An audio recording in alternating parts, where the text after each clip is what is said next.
இமயமலை அடிவாரத்தில் ஒரு மடம். அங்கே ஒரு சன்னியாசி இருந்தார். அவர்கிட்ட ஒருத்தர் வந்தார். சுவாமி, ஆசையை உதற நினைக்கிறேன், முடியல, ஒட்டிக்கிட்டே வருது அப்படின்னாராம். இப்படி உட்கார, ஒரு கதை சொல்கிறேன் அப்படின்னு சொல்லி அவர் சொல்ல ஆரம்பித்தாராம். அவர் சொன்ன கதை என்னன்னா, ஒரு ஊரில் ஒரு ஆள் இருந்தான். அவன் பேர் குப்புசாமி. அவன்கிட்ட எப்பவும் ஒரு பழைய தொப்பி இருக்கும், விடவே மாட்டான். அதனால் அவனை எல்லாரும் தொப்பி சாமி அப்படின்னு தான் கூப்பிடுறது வழக்கம். ஒரு புது தொப்பி வாங்கிக்கப்படாதாப்பா அப்படின்னு நண்பர்கள்லாம் சொல்லி பார்த்தாங்க. பணத்துக்கு எங்கே போவேன் அப்படின்னு விட்டானா. பணம் வச்சிருக்கான், செலவு பண்ண மனசு வரல, மகா கஞ்சன். பழைய பாட்டில்கள்லாம் வாங்கி விற்றுக்கிட்டு இருந்தான். அப்படி ஒரு தடவை பழைய கண்ணாடி சாமான்களை ஏலத்தில் எடுத்தப்போ அதில் ஒரு அருமையான சென்ட் பாட்டில் கிடைச்சிது. உடனே ஒரு ஐடியா பண்ணான். அந்த சென்ட்டை சின்ன சின்ன பாட்டில்களில் அடைச்சி ஜன்னல் ஓரமாக அடுக்கி வச்சுட்டான். அதை விற்றா நிறைய பணம் கிடைக்குமே, அதனால். இதுக்கு இடையில் ஒரு நாள் அவன் அப்படியே உட்காந்துருந்தான். அந்த நேரம் நண்பன் வந்தான். ஏண்டா, உன் பழைய தொப்பியை மாற்றப்படாதா, ஊரில் எல்லாரும் கேலி பேசுகிறாங்களே உன்னை தொப்பி சாமின்னு அப்படின்னு சொல்லி கேட்டிருக்கான். இந்த சென்ட்டு பாட்டில் விற்றதும் பணம் வரும், அதுக்கப்புறம் பார்க்கலாம் அப்படின்னு நானா இவன். சரி வா, நீச்சல் குளத்துக்கு போயிட்டு வருவோம் அப்படின்னு கூப்பிட்டுருக்கான் நண்பன். 2 பேரும் போனாங்க. அதே நேரம் அந்த ஊர் நீதிபதியும் அங்கே குளிக்க வந்தாராம். அவர்கிட்ட இருந்தது விலை வசந்த ஒரு புது தொப்பி. அதை அங்கே இருந்த ஸ்டாண்டில் மாட்டிவிட்டு குளிக்க போனார். இதுக்கிடையில் குப்புசாமி குளிச்சுட்டு வந்தான். அவனுடைய பழைய தொப்பியை காணலை. அந்த புது தொப்பியை பார்த்தா இது நண்பனுடைய வேலை தான் அப்படிங்கிறதாக புரிஞ்சுக்கிட்டு அதை எடுத்து மாட்டிட்டு வந்துட்டான். நீதிபதி குளிச்சுட்டு வந்து பார்க்குறாரு, தொப்பியை காணும். போலீஸில் புகார் கொடுத்தார். அவங்க தேடினாங்க. ஒரு மூலையில் பழைய தொப்பி கிடச்சிது. அடடா, இது நம்ம குப்புசாமியோட தொப்பி இல்லையா அப்படின்னு நானா ஒருத்தன். உடனே அவன் வீட்டுக்கு தேடிட்டு போயிருக்காங்க. அங்கே போய் பார்த்தா புது தொப்பி அங்கே இருக்குது. உடனே அவனுக்கு 1000 ரூபாய் அபராதம் போட்டாங்களாம். அவன் பணத்தை கட்டிவிட்டு ரொம்ப எரிச்சலோடு வீட்டுக்கு வந்தான். பழைய தொப்பி கண்ணில் பட்டது. மறுபடியும், உன்னால தானே எனக்கு 1000 ரூபா நஷ்டம் அப்படின்னு சொல்லி அதை எடுத்துக்கிட்டு அப்படி போயிருக்கான். அந்த ஊர் குளத்தில் வீசி எரிஞ்சிட்டு வந்துட்டான். அது மீன் பிடிக்கிற ஒருத்தன் கையில் சிக்கிச்சு. அவன் வர்ற வழியில் அதை எடுத்து வேகமாக வீசி எறிஞ்சான். அது நேராக குப்புசாமி வீட்டு ஜன்னல் வழியாக உள்ளே இந்த சென்ட்டு பாட்டில்கள் மேலே விழுந்து எல்லாம் உடஞ்சி நொறுங்கி போச்சு. குப்புசாமி பார்த்தான். தோட்டத்தில் ஆழமாக ஒரு குழியை வெட்டினான். அந்த தொப்பியை போட்டான், மூடிவிட்டான். இதை அடுத்த வீட்டுக்காரன் பார்த்தான். ஏதோ புதையல் தான் வச்சிருக்கான் போல இருக்குன்னு நினைச்சான். போலீஸில் போய் புகார் கொடுத்துட்டான். மறுபடியும் போலீஸ் குழியை தோண்டினாங்க. பழைய தொப்பி மறுபடியும் வெளியில் வந்தது. எல்லாரும் சிரிக்கிறாங்க. அன்னைக்கு ராத்திரியே அந்த தொப்பியை எடுத்துக்கிட்டு நேராக புறப்பட்டான். ஒரு கல்லில் அதை சேர்த்து கட்டி குடிநீர் தொட்டி இருக்கும்ல, அதில் போட்டுட்டு வந்துட்டான்.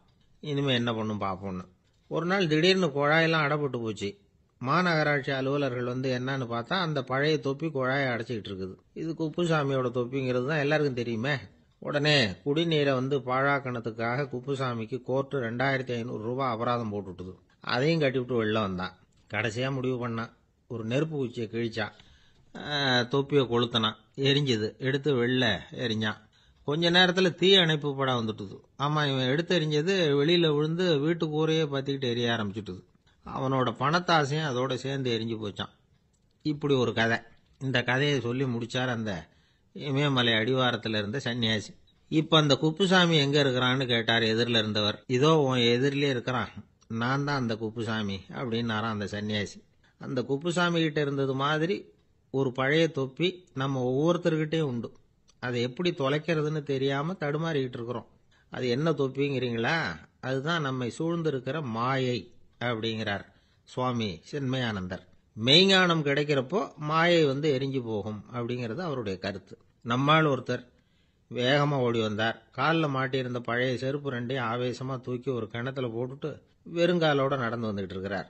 ஏன் அப்படி பண்ணீங்க அப்படின்னு கேட்டோம். அந்த செருப்புக்கு சொந்தக்காரன் பின்னாடி வந்துகிட்டு இருக்கிறான், அதனால் அப்படி பண்ணேன் அப்படிங்கிறார் இவர். ஒரு கடைக்கு போனேன். 5 ரூபா பணத்தை எடுத்து கொடுத்தேன். ஒரு தினசரி பத்திரிகையை கேட்டேன். அவர் உடனே அங்கே அடுக்கி வச்சிருந்த பத்திரிகையில் ஒன்று எடுத்து என் கையில் கொடுத்தார். வாங்கிக்கிட்டேன். மீதி பணத்தை எடுத்தார். அதையும் என் கையில் கொடுக்கணும்ல, கொடுக்கல. எதிரில் இருந்த பலகையில் வச்சு எடுத்துக்க சொன்னார். எப்பவும் அவர் அப்படி தான் பண்ணுவார். நானும் எடுத்துக்கிட்டு வந்துடுவேன். இவர் ஏன் இப்படி பண்ணுறாருங்கிறது எனக்கு ரொம்ப நாளாக ஒரு சந்தேகம். ஒரு நாள் அவர்கிட்டயே இதை கேட்டுவிட்டேன். ஏங்க, நீங்கள் உங்கள் கடைக்கு பொருள்கள் வாங்குறவங்களுக்கு நீங்கள் பாக்கி சில்லறையை கொடுக்குறப்போ பலகையில் வச்சு விட்றீங்க, கையில் கொடுக்க மாட்டேங்கிறீங்களே, ஏன் அப்படின்னு கேட்டேன். காசை கையில் கொடுத்தா நம்மக்கிட்ட இருக்கிற லட்சுமி போயிடுவா சார் அப்படின்னார். அதாவது பணம் செலவாயிடும் அப்படின்னு அர்த்தமா. இன்னொரு நண்பர் அவர் ஒரு நாள் வழக்கத்துக்கு மாறா ரொம்ப சோகமா உட்காந்துருக்கிறார். ஏங்க என்னாச்சு, ஏன் இப்படி கப்பலே கவிழ்ந்தது மாதிரி உட்காந்துருக்கிறீங்க அப்படின்னு கேட்டேன். கப்பலே கவிழ்ந்திருந்தா கூட நான் இப்படி கவலைப்பட மாட்டேன் சார், வேற ஒன்று நடந்து போச்சுன்னார். என்னன்னு கேட்டேன். என் உச்சந்தலையில பல்லி ஒன்று விழுந்துட்டுதுன்னார். அதுக்காகவா இப்படி அப்படின்னு ஆச்சரியப்பட்டேன். ஆமாங்க, பல்லி உச்சந்தலையில் விழுந்தா பலன் என்னன்னு பஞ்சாங்கத்தில் பார்த்தேன், மரணம்னு போட்டிருக்கு அப்படின்னு சொல்லிவிட்டு அவர் தொடர்ந்து கவலைப்பட ஆரம்பிச்சிட்டார். இப்படியும் ஒருத்தர், என் கூட வேலை பார்க்குற ஒருத்தர் எப்படி தெரியுமா, தினமும் வலது காலை வச்சு தான் ஆஃபீஸுக்கு உள்ள நுழைவார். என்னைக்காவது தவறுதலா இடது காலை வச்சு உள்ள வந்துட்டார்னா அன்னைக்கு பூரா மனசு சங்கடப்படுவார், எந்த வேலையும் சரியா ஓடாது. கேரம் போர்டு ஆடுற ஒருத்தர் எப்போ ஆட உட்காந்தாலும் ஸ்ட்ரைக்கரை கை தவறி கீழே விழற மாதிரி பண்ணி அதுக்கப்புறம் அதை எடுத்துக்கிட்டு ஆட உட்காருவார். ஏன்னா எப்போ ஒரு தடவை நிஜமாவே அது கை தவறி கீழே விழுந்திருக்குது, அன்னைக்கு பிரமாதமா ஜெயிச்சுட்டார். உடனே ஒரு முடிவுக்கு வந்துட்டார், கை தவறுனா லாபம் அப்படின்னு. அதுக்கப்புறம் அதையே பழக்கமாக்கிக்கிட்டார். பூனை குறுக்க போனா சகனம் சரியில்லைன்னு நினைக்கிறவங்க உண்டு. ஆனா ஒருத்தர் எப்படி தெரியுமா, அவர் வெளியில கிளம்புற சமயம் பக்கத்து வீட்டு ரேடியோவில் மியாவ் மியாவ் பூனை குட்டின்னு பாட்டு சத்தம் கேட்டா கூட போதும், சகனம் சரியில்லைன்னு பிரயாணத்தை கேன்சல் பண்ணி விடுவார்.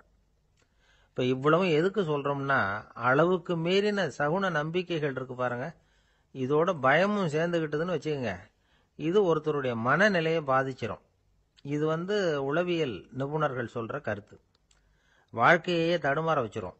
பாதுகாப்பு இல்லாத உணர்வு, ஒரு விதமான டிப்ரெஷன் மனநிலை, இதெல்லாம் தான் இதுக்கு காரணமா அமையலாம். சில பேர் காய்கறி நறுக்க கத்திய கையில் எடுத்தா கூட நேரம் சரியா இருக்கா அப்படின்னு பார்த்துட்டு தான் வேலையை ஆரம்பிக்கிறது வழக்கம்.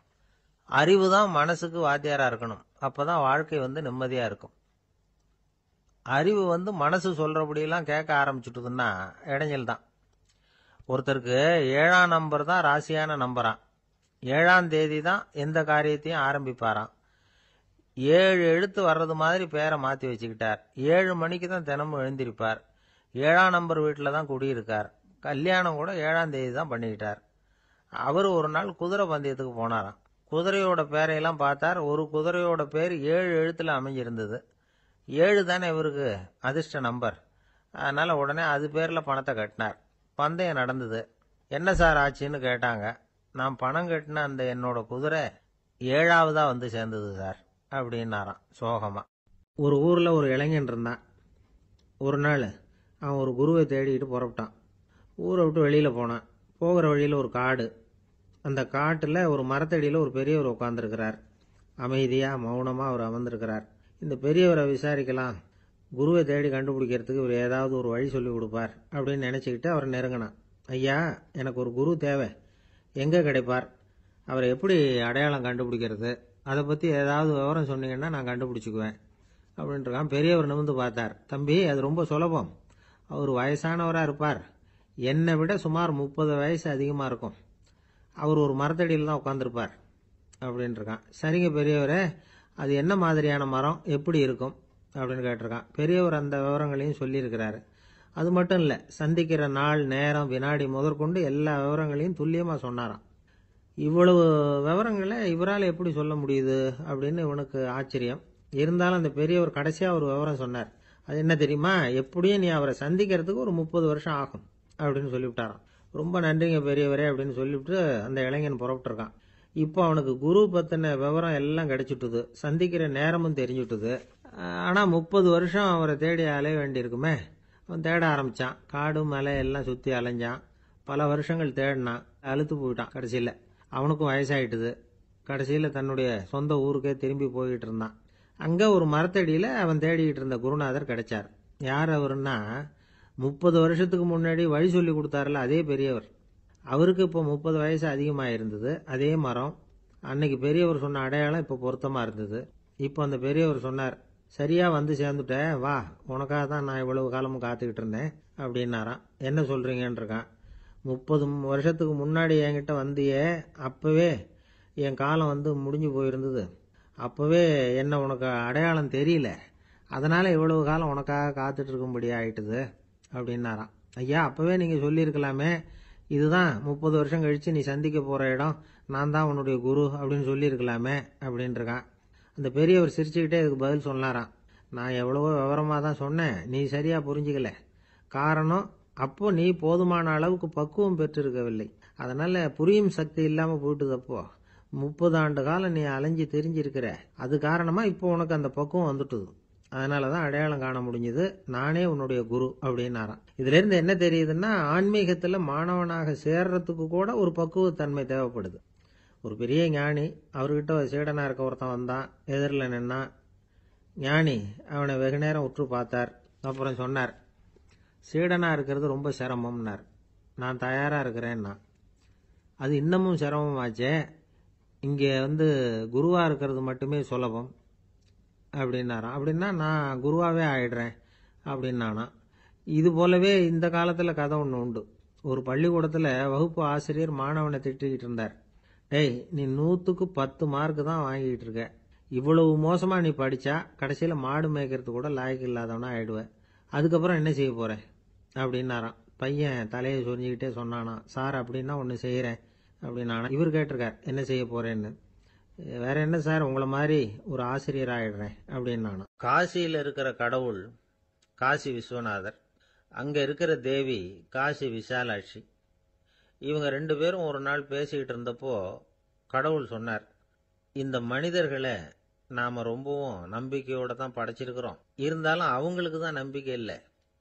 எதுலேயும் ஒரு உண்மையான நம்பிக்கை இல்லாம வாழ்ந்துகிட்டு இருக்கிறாங்க அப்படின்னார். என்ன அப்படி சொல்றீங்க? அதோ பாருங்க, எவ்வளவு பேர் காசியை தேடிட்டு வந்து கங்கையில் குளிச்சுக்கிட்டு இருக்கிறாங்க. அவங்கெல்லாம் நம்பிக்கை இல்லைன்னா இவ்வளவு தூரம் தேடிட்டு வந்து இங்கே குளிப்பாங்களா அப்படின்னு நாங்கள் தேவி. சரி, அதை சோதிச்சு பார்க்கலாம் அப்படின்னு 2 பேரும் முடிவு பண்ணிக்கிட்டாங்க. உடனே ஒரு திட்டம் போட்டாங்க. அது எப்படின்னா, நாம் 2 பேருமே பக்தர்கள் மாதிரி உருவத்தை மாற்றிக்கிட்டு கங்கை கரைக்கு போக வேண்டியது. நான் கங்கையில் இறங்கி குளிக்கிறேன். கொஞ்ச நேரத்தில் சுழலில் மாட்டிக்கிட்டது மாதிரி நடிக்கிறேன். நீ உடனே கரையிலிருந்து சத்தம் போடு, என்னோட வீட்டுக்காரரை யாராவது காப்பாத்துங்களேன்னு சத்தம் போடு. அதோட இன்னொன்று சொல்லு, யாராவது ஒரு புண்ணிய ஆத்மா அவர்கிட்ட போய் அவருடைய முடியை பிடிச்சி இழுக்கணும். அப்படி ஒரு சாபம் இருக்குது எங்களுக்கு. புண்ணிய ஆத்மா, அதாவது எந்த பாவமும் செய்யாத இல்லாத ஒருத்தர் தான் அவரை காப்பாற்ற முடியும். அப்படிப்பட்டவங்க யாராவது வெள்ளத்தில் குதிச்சு என்னுடைய கணவரை காப்பாத்துங்கோ அப்படின்னு நீ சத்தம் போடு, கூச்சல் போடு. என்ன நடக்குதுன்னு பார்க்கலாம் அப்படின்னார் கடவுள். சரின்னு சொல்லி 2 பேருமா சாதாரண பக்தர்கள் மாதிரி கங்கை கரைக்கு சேர்ந்தாங்க. அவர் இறங்கி குளிச்சார். திட்டம் போட்டது மாதிரியே சுழலில் மாட்டிக்கிட்டது மாதிரி கத்துனார். கரையில் இருந்த அந்த அம்மா, ஐயோ என் கணவரை காப்பாத்துங்களேன், யாராவது காப்பாத்துங்களேன்னு கத்துனாங்க. பல பேர் ஓடி வந்தாங்க. உடனே இவங்க, பாவம் இல்லாத புண்ணிய ஆத்மா ஒருத்தரால தான் என்னுடைய கணவர் காப்பாற்றப்படணுங்கிறது விதி, அப்படி ஒரு சாபம் இருக்கு. அதனால புண்ணிய ஆத்மா யாராவது அவர்கிட்ட போய் அவர் முடியை பிடிச்சி தூக்குனா அவரை காப்பாற்றி போடலாம் அப்படின்னாங்க. இவங்க இப்படி சொன்னதும் எல்லாரும் திகைச்சு போய் நின்றுட்டாங்க. ஒவ்வொருத்தருக்கும் அவங்க செஞ்ச பாவம்லாம் ஒவ்வொன்றா ஞாபகத்துக்கு வர ஆரம்பிச்சுட்டுது. சரி, இதுக்கு நாம லாயக்கு இல்லை அப்படின்னு சொல்லி ஒதுங்கி போக ஆரம்பிச்சிட்டாங்க எல்லாம். இந்த சமயத்தில் யாரோ ஒருத்தர் வேகமாக ஓடி வந்தார். ஆற்றுல குதிச்சார். அவர்கிட்ட போனார், முடியை பிடிச்சார், தூக்குனார், அவரை காப்பாற்றி கரைக்கு கொண்டுட்டு வந்துட்டார்.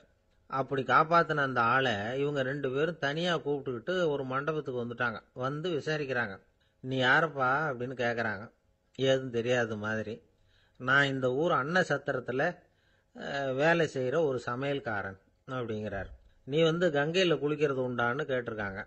நான் இந்த ஊர்லேயே தான் இருக்கிறேன், இருந்தாலும் தினமும் கங்கையில் குளிக்கிறது இல்லை, எப்பாவது ஒரு நாள் அங்கே குளிப்பேன் அப்படின்னார். கங்கையில் மூழ்கி எழுந்திரிச்சா பாவம்லாம் தொலையும்னு சொல்கிறாங்க. அப்படி இருக்கிறப்போ அங்கே இன்னைக்கு கங்கையில் குளிச்சுக்கிட்டு இருக்கிறவங்கெல்லாம் தங்களை புண்ணிய ஆத்மாவா நினைக்கல. கங்கையில் குளிக்காத நீ உன்னை புண்ணிய ஆத்மாவா நினைச்சி என்னை காப்பாற்ற வந்திருக்கிற, அது எப்படி அப்படின்னு கேட்டார். அதுக்கு அந்த ஆள் சொல்றான், கங்கையில் குதிச்சதுக்கு அப்புறம் தானே உங்களை காப்பாற்ற போறோம். அப்படி குதிக்கும் பொழுது என்னுடைய பாவம்லாம் போயிருக்கும்ல, நான் புண்ணிய ஆத்மாவா ஆயிருப்பேனே, அதனால தான் துணிஞ்சு உங்களை காப்பாத்தினேன் அப்படின்னா.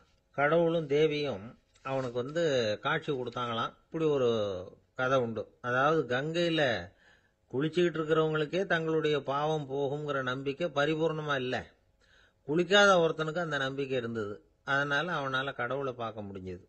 கடவுளை நாமளும் பார்க்க முடியுமா முடியாதா அப்படிங்கிற குழப்பம்லாம் நமக்கு வேண்டியதில்லை. நம்பிக்கையோடு வாழணுங்கிற உண்மையை மட்டும் இந்த கதையிலேருந்து புரிஞ்சுக்கிட்டா போதும். ஏன்னா இந்த கதையை கேட்டுட்டு ஒரு நண்பன் குதர்க்கமாக ஒரு கேள்வி கேட்டான்.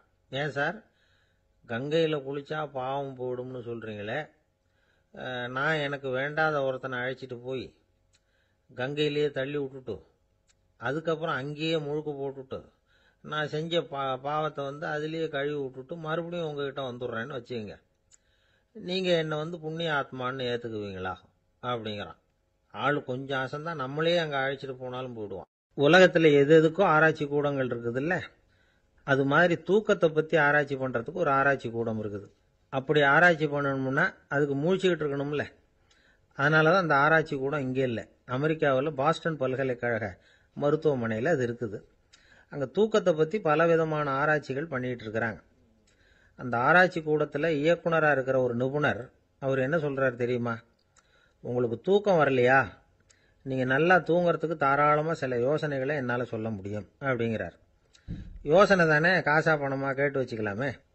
உணவு, மனநிலை, தூங்கும் இடத்தோட சூழ்நிலை, படுக்கைக்கு செல்றப்போ உள்ள பழக்க வழக்கங்கள், இது காரணமாக ஒருத்தருக்கு தூக்கம் வராமல் போகலாம். தூக்கம் வராததுக்கு இதுதான் காரணம்னா அதையெல்லாம் சுலபமாக கட்டுப்படுத்தலாங்கிறார் அவர். தூக்கத்தை வரவழைக்கக்கூடிய ஒரு நல்ல மருந்து உடற்பயிற்சி. ஆனால் ஒன்று, படுக்க போகிற நேரத்தில் இது மாதிரி உடற்பயிற்சிகள் எல்லாம் செய்யக்கூடாது. கொஞ்சம் முன்னாடி பகல்லையே இந்த பயிற்சிகளை செய்கிறது நல்லது. தூக்கம் வராமல் அவதிப்படுறவங்க பிற்பகல் நேரங்களில் காஃபி, டீ இது மாதிரி பானங்களை சாப்பிடக்கூடாது. மது அருந்துறது கூட தூக்கத்தை பாதிக்கும். வெது வெதுப்பான நீரில் குளிக்கிறது, தியானத்தில் ஈடுபடுறது, ஓய்வாக இருக்கிறது, படுக்கிறது, அதாவது படுக்கிறதுக்கு முன்னாடி ஒரு குவளை பால் சாப்பிட்றது, இதெல்லாம் தூக்கத்தை வரவழைக்கிறது ரொம்ப உதவியாக இருக்கும். இன்னொரு விஷயம் என்னென்னா, தூங்கி ஆகணுமேங்கிற கவலை வேண்டியதில்லை. அப்படி நினச்சி கவலைப்படுறதை விட்டுடணும். தூக்கம் வரலையா, உடனே படுக்கையை விட்டு எழுந்திருக்க வேண்டியது. வெளியில் வாங்க, வேறு ஏதாவது வேலையில் ஈடுபடுங்க, கொஞ்சம் நேரம் உலாவுங்க, அல்லது ஏதாவது ஒரு புஸ்தகத்தை எடுத்து படிங்க. களைப்பு ஏற்பட்டால் மறுபடியும் படுக்கைக்கு போங்க, தூக்கம் தானே வந்துடும். ஒரு விஷயத்தை மட்டும் நல்லா ஞாபகத்தில் வச்சுக்கணும். படுக்கைக்கு போகிறப்போ உங்கள் மற்ற எல்லா பிரச்சனைகளையும் மறந்துடணும். அது எப்படி சார் முடியும், அந்த நேரம் தானே எல்லா பிரச்சனையும் வரிசையாக ஞாபகத்துக்கு வருது அப்படின்னு நாம் நினைக்கலாம். ஆனால் பழக்கத்தில் அதை நாம் மாற்றிக்க முடியும். கொஞ்சம் முயற்சி பண்ணணும், அவ்வளோதான். இது எல்லாமே ஆராய்ச்சி பண்ணி பார்த்துட்டு அந்த நிபுணர் சொல்கிற கருத்து தான். இன்னொரு விஷயமும் அவர் சொல்கிறார். அது என்னென்னா, உடல் கோளாறு காரணமாக தூக்கம் வராமல் அவதிப்படுறவங்களுக்கெல்லாம் இந்த யோசனைகள் சரியாக வராது அப்படிங்கிறார். அதுக்கெல்லாம் மருத்துவ சிகிச்சை கொடுத்து தான் சரி பண்ணணும். சில பேருக்கு நடு ராத்திரியில் மூச்சு திணறல் ஏற்பட்டு தூக்கம் வராமல் போயிடும். ஊரெல்லாம் தூங்குறப்ப தான் மட்டும் தூங்காமல் மூழ்கிட்டு இருக்கிறது, ஊரெல்லாம் மூழ்கிட்டு இருக்கிறப்போ தான் மட்டும் தூங்குறது, இது மாதிரி கோளாறுகளால் சில பேர் பாதிக்கப்படலாம். காலு தசை முறுக்கிக்கிறதுனால சில பேருக்கு அடிக்கடி விழிப்பு வரலாம். மன அழற்சி காரணமாக சில பேருக்கு தூக்கம் வராது. இது மாதிரி கோளாறுகளுக்கெல்லாம் அதுக்கு தகுந்த மாதிரி சிகிச்சை கொடுத்து தான் சரி பண்ண வேண்டியிருக்கும். எந்த கோளாறும் இல்லாமல் தூக்கம் வரலைன்னா ஆரம்பத்தில் சொன்ன முறைகளை கடைப்பிடிச்சு பார்க்கலாம். தூக்கம் வந்ததுன்னா யோசனை சொன்ன அந்த நிபுணருக்கு நன்றி சொல்லலாம். ஒருத்தர், ஏன் சார் பஸ்ஸில் தூங்குறது கெட்ட பழக்கமானு கேட்டார். இல்லையே, நான் கூட பஸ்ஸில் போகிறப்ப தூங்கிட்டு தானே போவேன் அப்படின்னார் இன்னொருத்தர். அப்புறம் ஏன் என்ன டிரைவர் வேலை வேணாம்னு வீட்டுக்கு அனுப்பி வச்சுட்டாங்க அப்படின்னாராம் அவர். ஜவஹர்லால் நேரு பிரதமராக இருந்த சமயம் அவர் ஒரு தடவை சென்னைக்கு வந்திருக்கிறார். இங்கே சில முக்கிய நிகழ்ச்சிகளில் கலந்துக்கிறதுக்காக வந்திருந்தார். ஆளுநர் மாளிகையில் ஒரு நாள் ராத்திரி தங்கி மறுநாள் புதுடெல்லி புறப்படுறதாக ஏற்பாடு. நிகழ்ச்சியிலெல்லாம் முடிச்சுக்கிட்டு ஆளுநர் மாளிகையில் தங்கி இருக்கிறார். அன்றைக்கு இரவு படிக்கிறதுக்கு ஒரு முக்கியமான புத்தகம் அவருக்கு தேவைப்பட்டது. அந்த சமயத்தில் உலக அளவில் ஒரு முக்கியமான பொருளாதாரம் சம்பந்தமான ஒரு புத்தகம் வெளியாகி இருக்கிற விஷயம் அவருக்கு தெரியும். அந்த புத்தகம் மெட்ராஸுக்கு வந்திருக்குமா, அது இங்கே கிடைக்குமா அப்படின்னு விசாரிச்சிருக்கிறார் நேருஜி. அவர் இப்படி கேட்ட உடனே அங்கே இருந்தவங்கெல்லாம் ரொம்ப பரபரப்பாக செயல்பட ஆரம்பிச்சுட்டாங்க. முக்கியமான இடங்கள்ல எல்லாம் விசாரிச்சிருக்கிறாங்க, அந்த புத்தகம் உங்ககிட்ட இருக்கான்னு. சென்னையில் உள்ள கன்னிமாரா நூல் நிலையத்துக்கு எப்படியும் அந்த புத்தகம் வந்திருக்கணும் அப்படின்னு ஒரு நம்பிக்கை. அங்கே விசாரித்தாங்க. அந்த புத்தகம் 2 நாளைக்கு முன்னாடி தான் அங்கே வந்திருக்குது அப்படிங்கிற விஷயம் தெரிஞ்சுது. உடனே எல்லாரும் அங்கே ஓடினாங்க. அவங்களுக்கு இன்னொரு சந்தேகம், புத்தகம் வந்திருக்கு சரி, அது இந்த சமயத்தில் வேற யாரும் படிக்கிறதுக்கு எடுத்துகிட்டு போயிருக்கக்கூடாதே அப்படிங்கிற சந்தேகம் இருந்தாலும் மனசுக்குள்ள ஒரு தைரியம், இப்படி ஒரு புத்தகம் வெளிவந்திருக்கிற விஷயமே நேருஜி சொல்லி தான் நமக்கே தெரியும். அதுவும் இல்லாமல் உலக பொருளாதாரம் சம்பந்தமான ஏதோ ஒரு புத்தகம் அது. அதை போய் இந்த நேரத்தில் அவ்வளவு ஆர்வமாக யார் எடுத்துகிட்டு போயிட போகிறாங்க அப்படிங்கிற தைரியம். இந்த தைரியத்தோடு அந்த நூல் நிலையத்துக்கு ஓடினாங்க. புத்தகத்தை தேடுனா அது கிடைக்கல. யாரோ எடுத்துகிட்டு போயிருக்கிறாங்க. நேருவுக்கு மட்டுமே தெரிஞ்சிருந்த அந்த புத்தகம் பற்றின விஷயம் சென்னையில் வேற ஒருத்தருக்கும் தெரிஞ்சிருக்குது. உடனே எல்லாரும் பரபரப்பா அதுக்குன்னு இருக்கிற ரிஜிஸ்டர் இருக்குல்ல, பதிவேடு, அதை புரட்டி பார்க்குறாங்க யார் எடுத்துகிட்டு போகிறாங்கன்னு தெரிஞ்சுக்கிறதுக்காக. எடுத்துகிட்டு போனவங்க அதில் கையெழுத்து போட்டிருப்பாங்கல்ல, அதை பார்த்து யாருன்னு தெரிஞ்சுக்கலாம் அப்படிங்கிறதுக்காக தான் அதை புரட்டுறாங்க. அதோ அந்த புத்தகத்தோட பேர் பக்கத்தில் அதை எடுத்துக்கிட்டு போனவங்க கையெழுத்து. உத்து பார்க்குறாங்க எல்லாரும். அதில் போட்டிருக்குது பேர் CN அண்ணாதுரை அப்படின்னு எழுதியிருந்தது. அவர் தான் பேரறிஞர் அண்ணா. நேரு படிக்க விரும்பின ஒரு புத்தகத்தை அதே நேரம் படிக்க விரும்பின இன்னொரு தலைவர் இவர். படிக்கிறதுல அவருக்கு இருந்த ஆர்வத்தை நாம் தெரிஞ்சுக்கணும்னா அதுக்கு எவ்வளவோ சம்பவங்கள் இருக்குது. கடைசி காலத்தில் அவர் அடையாறு மருத்துவமனையில் படுத்திருக்கிறார். அவருக்கு ஒரு முக்கியமான அறுவை சிகிச்சை செய்ய வேண்டியிருக்குது அவசரமாக. அமெரிக்காவிலேருந்து டாக்டர் மில்லர் வந்திருக்கிறார். அவர்கிட்ட கேட்குறார், டாக்டர் நாளைக்கே அறுவை சிகிச்சை செய்ய போகிறீங்களா அப்படின்னு. ஆமாங்கிறார் டாக்டர் மில்லர். நாளைக்கு மறுநாள் செஞ்சுக்கிறேனே அப்படின்னாரான் அண்ணா. ஏன் ஏதாவது நாள் பார்க்குறீங்களான்னு கேட்டிருக்கார். இல்லை, ஒரு புத்தகத்தை படிச்சுக்கிட்டு இருக்கிறேன், அதை நாளைக்குள்ளே முடிச்சிருவேன், அதுக்கப்புறம் நான் இறந்தாலும் கவலை இல்லை அப்படின்னாரான் இவர். அவர் தான் அறிஞர் அண்ணா. சங்ககால நூல்கள்லேருந்து சமீபத்தில் வந்த நூல்கள் வரைக்கும் எல்லாம் அவர் படிச்சிருக்கிறார். ஒரு திருமண விழாவில் அவர் பேசும்பொழுது சொன்ன விஷயம் இது. சங்க காலத்தில் காதலியை மணக்க விரும்புகிறவனுக்கு அவனுடைய தந்தை வீர சோதனைகள்லாம் வைப்பாரு. போய் புலிப்பல் கொண்டுகிட்டு வா, அப்போதான் என் பொண்ணை கொடுப்பேன் அப்படின்னு சொல்லுவார். காதலன் உடனே காட்டுக்கு போவான், ஒரு புலியை கொன்று அதனுடைய பல்லை கொண்டுகிட்டு வருவான். அதை வீர பதக்கத்தில் பதிச்சு அவனுக்கு மாமனார் சூட்டுவார் கல்யாண சமயத்தில். இப்போலாம் காதலன் கிட்ட அப்படி சொல்ல முடியாது. இப்போலாம் காதலன் கிட்ட காட்டுக்கு போய் புலிப்பல் கொண்டுகிட்டு வான்னு யாராவது சொன்னா புலி தான் மாப்பிள்ளையா வந்து சேரும் அப்படின்னார். வாழ்க்கையில் சில சந்தர்ப்பங்களில் நாம் சில அவமானங்களை சந்திச்சே தீர வேண்டியிருக்கு. என்ன பண்ணுறது, காலம் அப்படி. அவமானப்படுறவங்க உடனே அடங்கி போயிடுறது தான் உலக வழக்கம். அவமானப்பட்டால் உடனே சீறி எழறவங்களும் உண்டு. ஆனால் அதையே ஒரு சவாலாக எடுத்துக்கிட்டு முன்னுக்கு வர்றவங்களும் சில பேர் இருக்கிறாங்க. அவங்க ரொம்ப அபூர்வம். இன்னைக்கு மனோதத்துவ நிபுணர்கள்லாம் என்ன சொல்கிறாங்க தெரியுமா? அவமானப்பட்டுட்டா உடனே அடங்கி போயிடக்கூடாதான். அதையே ஒரு சவாலாக எடுத்துக்கிட்டு மனசில் ஒரு வைராக்கியத்தோட முயற்சி பண்ணினா வாழ்க்கையில் எல்லாரும் முன்னேறலாமா. அவமானம்ங்கிறத நாம் வைராக்கியமாக மாற்றிக்கணும். அதுதான் வெற்றிக்கு வழி. ராமர் இந்த பூமியில் பிறந்ததே ஒரு வைராக்கியத்தினால தான் சார் அப்படின்னார் ஒருத்தர். எப்படிங்க அது அப்படின்னு கேட்டேன். அவர் சொன்னார், தசரதருக்கு ராமர் குழந்தையா பிறக்கணும், அப்போ தான் இங்கே இருக்கிற கஷ்டங்கள்லாம் நீங்கும் அப்படின்னு சர்வ லோகமும் எதிர்பார்த்துக்கிட்டு இருக்குது. ஆனால் அவர் எப்போ பிறப்பார் அப்படின்னு யாருக்கும் தெரியல. அந்த காரியம் சீக்கிரம் நடக்கணுமே, அதுக்கு என்ன பண்ணுறது? நாரதர் வந்தார் ஒரு நாள் தசரதரை தேடி. தசரதா, உனக்கு ஒரு செய்தி தெரியுமான்னு ஆரம்பித்தார். அவர் எப்பவும் இப்படித்தானே ஆரம்பிக்கிறது வழக்கம். என்ன விஷயம்னு கேட்டார் தசரதர். தசரதா, நீ அடிக்கடி உன்னோட தேரில் ஏறிக்கிட்டு தேவலோகத்துக்கு போகிற, அங்கே போகிற வர்ற எல்லாம் பண்ணிகிட்டு இருக்க, எல்லாம் சரி. தேவலோகத்துலேயும் உன்னை நல்லபடியாக தான் வரவேற்கிறாங்க. தேவேந்திரன் உன்னை பிரியமாக அழைச்சிட்டு போய் தன்னுடைய அரியாசனத்திலேயே தனக்கு பக்கத்திலேயே உட்கார வைக்கிறான். நீயும் சந்தோஷமாக உட்காந்து பேசிவிட்டு வந்துடுற. ஆனால் நீ இங்கே வந்ததுக்கு அப்புறம் அங்கே என்ன நடக்குது தெரியுமா உனக்கு அப்படின்னாரான் நாரதர். என்ன நடக்குது எனக்கு ஒன்றும் தெரியலையே அப்படின்னாரான் தசரதர். நாரதர்கிட்ட கிட்டத்தில் கேட்டிருக்கார், கொஞ்சம் சொல்லுங்கள் என்னது அப்படின்னு. அவர் நெருங்கி வந்தாராம் நாரதரும். மெதுவாக அவர் காதோட காதாக சொன்னாராம். அதாவது நம்ம பாஷையில் சொல்லப்போனால் பற்ற வைக்கிறார். நீ அங்கே தேவேந்திரங்கிட்ட உட்காந்து பேசிவிட்டு வந்த பிறகு நீ அங்கே உட்காந்துருந்த அரியாசனத்தை தண்ணி ஊற்றி கழுவி சுத்தப்படுத்துகிறாங்க.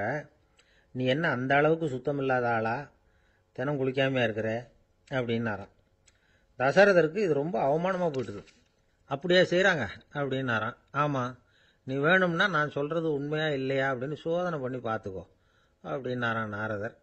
உடனே தசரதர் இதுக்காகவே புறப்பட்டு தேவலோகம் போனார். அங்கே வழக்கம் போலவே இவரை கூப்பிட்டு உட்கார வச்சு பேசிக்கிட்டு இருந்தான் தேவேந்திரன். கொஞ்ச நேரம் பேசிக்கிட்டு இருந்துட்டு சரி நான் கிளம்புறேன்னு புறப்பட்டார். சரி, அவனும் வாசல் வரைக்கும் வந்து வழி அனுப்பி வச்சுட்டு உள்ளே போயிட்டான். தசரதர் வெளியில் கொஞ்ச நேரம் மறைஞ்சு இருந்துட்டு மெதுவாக உள்ளே எட்டி பார்த்தார் என்ன நடக்குதுன்னு. நாரதர் சொன்னது உண்மைதான். தசரதர் உட்கார்ந்திருந்த ஆசனத்தை அங்கே 2 தேவர்கள் கழுவி சுத்தப்படுத்திக்கிட்டு இருக்கிறாங்க. தசரதரால் இதை தாங்கிக்க முடியல. அவருக்கு ரொம்ப அவமானமாக போச்சு. நேராக கிடுகிடுன்னு தேவேந்திரங்கிட்டே போனார். நான் உட்கார்ந்திருந்த இருக்கையை சுத்தம் பண்ணுறியே, நான் என்ன அந்த அளவுக்கு பாவியா அப்படின்னு கேட்டார். ரொம்ப கோபமாக கேட்டார். தசரதரே, மனுஷனுக்கு 3 கடன்கள் உண்டு. தேவ கடன், ரிஷி கடன், பித்ரு கடன். இதை தீர்க்காதவன் பாவியாகிறான். இதில் மகனை பெறுவதால் தான் பித்ரு கடன் தீரும். உனக்கு மகன் கிடையாது, அதனால நீ பாவியாகிற. பாவி உட்கார்ந்திருந்த இடம்ங்கிறதுனால அதை சுத்தம் செய்ய வேண்டியது எங்கள் கடமை அப்படின்னு நானா தேவேந்திரன். இந்த இடத்துல தசரதருக்கு ஏற்பட்ட அவமானம் ஒரு வைராக்கியமாக மாறிச்சு. தேவேந்திரனே கேட்டுக்கோ, ஒரு மகனை பெற்ற பிறகுதான் இந்த சபையில் மறுபடியும் அடி எடுத்து வைப்பேன் அப்படின்னு சொல்லிவிட்டு போயிட்டாராம். போய் புத்திர காமேஷ்டி யாகம் பண்ணார். புத்திரர்கள் பிறந்தார்கள். இந்த கதையில் உள்ள கருத்து என்னன்னா, தேவேந்திரன் தசரதரை அப்படி அவமானப்படுத்தலைன்னா அவருக்கு இப்படி ஒரு வைராக்கியம் பிறந்திருக்குமா? யோசிச்சு பார்க்கணும். நமக்கு ஏற்படுகிற சில அவமானங்களையும் வைராக்கியமாக மாற்றிக்குவோம். அப்படி மாற்றிக்கிட்டோம்னா வாழ்க்கையில் வந்து முன்னேறலாம். நம்ம ஆளுங்க சில பேர் அவமானத்தை வந்து வைராக்கியமாக மாற்றிக்கிறது எப்படி தெரியுமா? நம்மகிட்ட ஒரு பையன் சொன்னான், எங்கள் அப்பா என்னை எல்லாருக்கும் முன்னாடி வச்சு திட்டிவிட்டார். பொறுப்பு இல்லாமல் ஊர் சுத்துறேன்னு சொல்லி அவமானப்படுத்தி விட்டார். இனிமே நீ என் முகத்திலேயே முழிக்காதரா போடான்னு வேற சொல்லிவிட்டார். எனக்கு ரோஷம் வந்துட்டுது. அந்த அவமானத்தை வைராக்கியமாக மாற்றிக்கிட்டேன். அன்னையிலேருந்து அவர் முகத்திலேயே முழிக்கிறது இல்லை அப்படின்னா. அப்படியான்னு கேட்டோம். ஆமாங்க, அவர் வீட்டில் இல்லாத நேரமாக பார்த்து உள்ள சமையல் கட்டுக்கு போய் சாப்பிட்டுட்டு நைஸாக வெளியில் வந்துடுவேன் அப்படிங்கிறான் அவன். ஒரு ஊரில் ஒரு ராஜா இருந்தார். அவர் ஒரு பூனை வளர்த்தார். ரொம்ப செல்லமாக அவர் அந்த பூனையை வளர்த்தார். அவர் என்ன பண்ணுவார் தெரியுமா? இரவு நேரத்தில் அந்த பூனையோட தலையில் ஒரு விளக்க வச்சுருவார். அந்த பூனை ரொம்ப ஜாக்கிரதையாக அந்த விளக்கு கீழே விழுந்துடாமல் பார்த்துக்கும். தலையை ஆட்டாமல் ரொம்ப நிதானமாக ராஜா பின்னாடி நடந்து போய்கிட்டே இருக்கும். அந்த விளக்கு வெளிச்சத்தில் எல்லா வேலைகளையும் செஞ்சிருவார். கையில் ஒரு விளக்கை தனியாக எடுத்துகிட்டு போக வேண்டிய அவசியமே இல்லை. விளக்கை தூக்கிட்டு போகிற வேலையை அந்த பூனை பார்த்துக்கும். அதனால் ராஜாவுக்கு அந்த பூனை மேலே ரொம்ப பிரியம். மந்திரிகளையெல்லாம் கூப்பிட்டு அவங்ககிட்ட சொல்லுவார், பார்த்தீங்களா இந்த பூனை எவ்வளவு விசுவாசமாக நடக்குது, என் பேரில் எவ்வளவு மரியாதை பார்த்தீங்களா அதுக்கு அப்படிம்பார். இதை கேட்டுவிட்டு அங்கிருந்த அமைச்சர்களில் ஒருத்தர் சொன்னார், மன்னா நீங்கள் சொல்கிறது சரிதான், இருந்தாலும் இந்த பூனையோட விசுவாசத்தை நாம் கொஞ்சம் சோதித்து பார்க்க வேண்டியிருக்கு அப்படின்னாராம். சரி, உங்கள் ஆசையை ஏன் கெடுக்கணும், நல்லா சோதிச்சு பாருங்க அப்படின்னு சொல்லிவிட்டார் ராஜா. உடனே அந்த அமைச்சர் என்ன பண்ணார் தெரியுமா? எங்கேயோ புறப்பட்டு போனார். ஒரு 5-6 எலிகளை பிடிச்சிட்டு வந்தார். அரண்மனையில் ராஜா ஏதோ வேலை பார்த்துக்கிட்டு இருக்கிறாரு. பக்கத்தில் அந்த பூனை ரொம்ப பணிவாக நின்றுக்கிட்டு இருக்குது. அது தலையில் விளக்கு எரிஞ்சிக்கிட்டு இருக்கு. அமைச்சர் தான் பிடிச்சிக்கிட்டு வந்த எலிகளை அந்த பூனை பார்வையில் படுறது மாதிரி எதிரில் விட்டார். அந்த எலிகள்லாம் அங்கேயும் இங்கேயும் ஓட ஆரம்பிச்சுது. அதை பார்த்தது பூனை, அவ்வளவுதான். தலையில் இருக்கிற விளக்கை பற்றியும் கவலைப்படலை, ராஜாவை பற்றியும் கவலைப்படல. ஒரே பாய்ச்சலாக பாஞ்சு எலிகளை துரத்த ஆரம்பிச்சுட்டுது. தலையில் இருந்த விளக்கு எங்கேயோ போய் விழுந்தது, அணைஞ்சு போச்சு. இருட்டில் ராஜா தடுமாற ஆரம்பிச்சுட்டார். இந்த சமயத்தில் அந்த அமைச்சர் மறுபடியும் விளக்கை ஏற்றினார். வெளிச்சம் வந்தது. அதுக்கப்புறம் அந்த அமைச்சர் பேசினார், அரசே, பூனையோட விசுவாசத்தை பார்த்தீங்களா? எலி அது கண்ணில் படுற வரைக்கும் தான் விசுவாசமாக இருந்தது. அது மாதிரி எலியை பார்த்ததும் எல்லாத்தையும் விட்டுட்டு அதை துரத்த ஆரம்பிச்சுட்டு பார்த்தீங்களா? தான் அந்த பூனையை பற்றி நினைச்சது தப்புங்கிறது அதுக்கப்புறம் தான் அந்த ராஜாவுக்கு புரிஞ்சுதான். சரி, இப்போ எதுக்கு இந்த கதையெல்லாம் அப்படிங்கிறீங்களா? இந்த பூனை மாதிரி தான் நம்ம மனசும். மனசை எவ்வளவுதான் பயிற்சி கொடுத்து பக்குவமாக வச்சிருந்தாலும் பார்க்கறதுக்கு பரமசாது மாதிரி தான் இருக்கும். பார்க்க வேண்டியதை பார்த்துட்டுதுன்னா பாஞ்சிரும். இந்த பூனை மாதிரி புலன் இன்ப பொருள்கள் கிட்டாத வரைக்கும் மனம் அடங்கி இருக்கிறது மாதிரி தான் தெரியும். கொஞ்சம் வாய்ப்பு கிடைச்சாலும் அது குதிக்க ஆரம்பிச்சிரும், தப்பு பண்ண ஆரம்பிச்சிரும். பெரிய பெரிய முனிவர்கள் வாழ்க்கையில் நடந்த வீழ்ச்சி இதை தான் நிரூபிக்குது. புலன்களின் ஆற்றல் அதிகம். அதனால மனக்கட்டுப்பாடு பயிற்சிகளில் ரொம்ப எச்சரிக்கையாக இருக்கணுங்கிறார் சுவாமி சிவானந்தர். மது பழக்கத்தையே விட்டுட்டேன்னு உறுதியாக இருப்பான். கடை கண்ணில் பட்டுவிட்டதுன்னா கால் அவனை கேட்காமலே இழுத்துக்கிட்டு உள்ளே போயிடும். இதுதான் மனசுங்கிறது. அதுதான் அந்த ராஜா வளர்த்த பூனை.